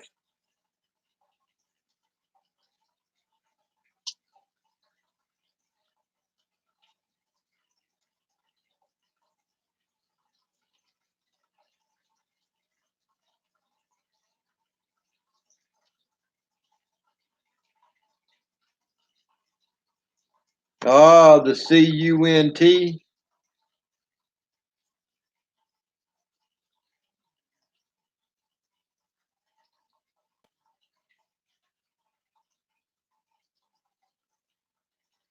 I'm probably on a couple lists.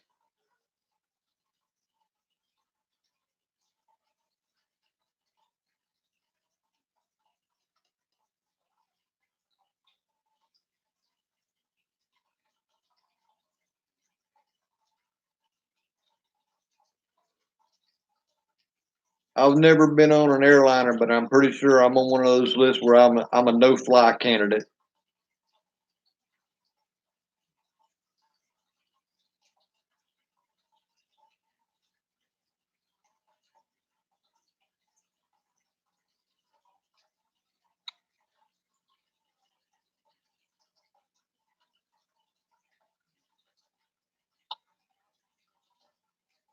Yeah, I've got two cell phones here. Then there's you, and then there's me on my computer with the live stream. So yeah, there's four in here. But as far as participants, it should be uh, Thrifty's still on as a participant,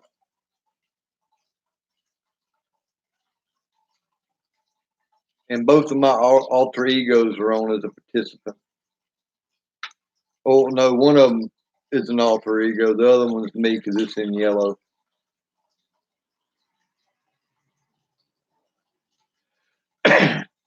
Yeah, I got my two cell phones with alter egos just to get some watch hours.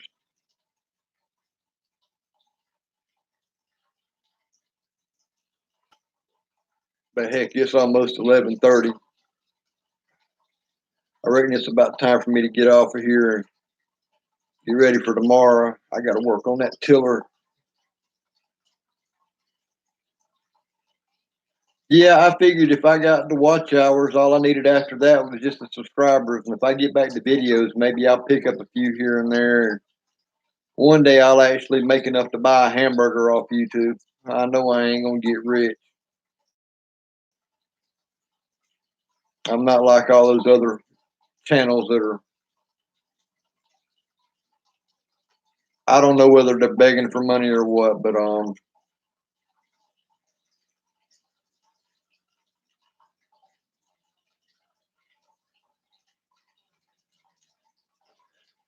Cub car. I guess that's what we call go-karts here. Run off like a lawnmower engine.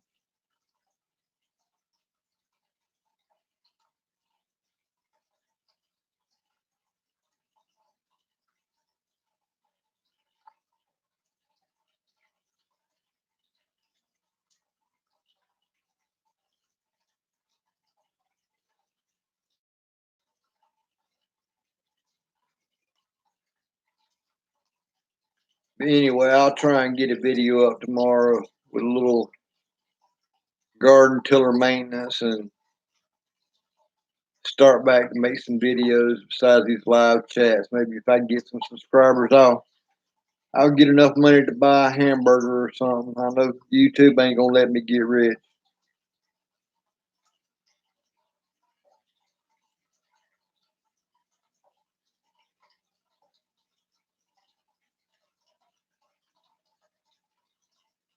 That's right. Every little bit helps. And I'll definitely give you a shout out myself whenever I video, so that way maybe the 4 or 5 people who are normally the ones that watch my videos will find out about you.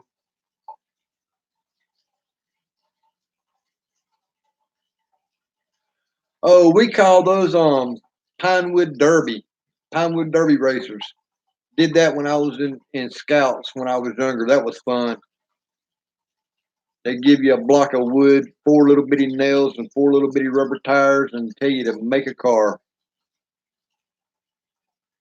And it couldn't weigh no more than a certain amount, and it was fun. You enjoy that with your kid there, man. That's good times. I wish I was able to. If I'd have had a son, I wish I was able to do that. But I had a daughter, and Girl Scouts didn't do that. And my daughter didn't want to be a Girl Scout anyway. But maybe my grandson will. Who knows? It'd be nice to be able to do something like that with him. But anyway, fella, I will catch you on the next live, and I will try and do a video tomorrow and give you a shout out and maybe get you a few more of those subscribers there. And in the meantime, you have a good one. And let me go ahead and do that while I got you there. We'll make you a moderator. Give you the blue ranch.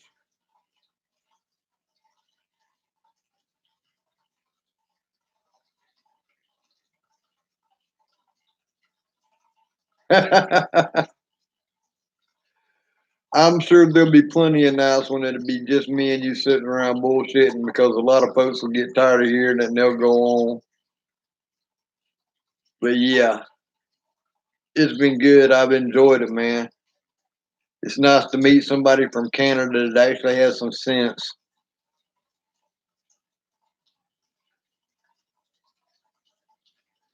That means you get to sort through, and if there's any trolls or people who are out of line, that means you can boot them out or put them in timeout for 10 minutes or whatever.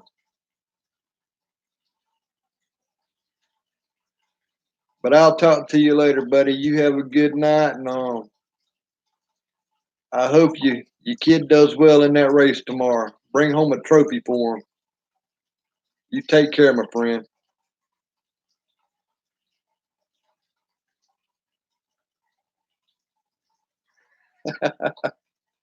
That's why I'm single. Women get sick of my rhetoric too.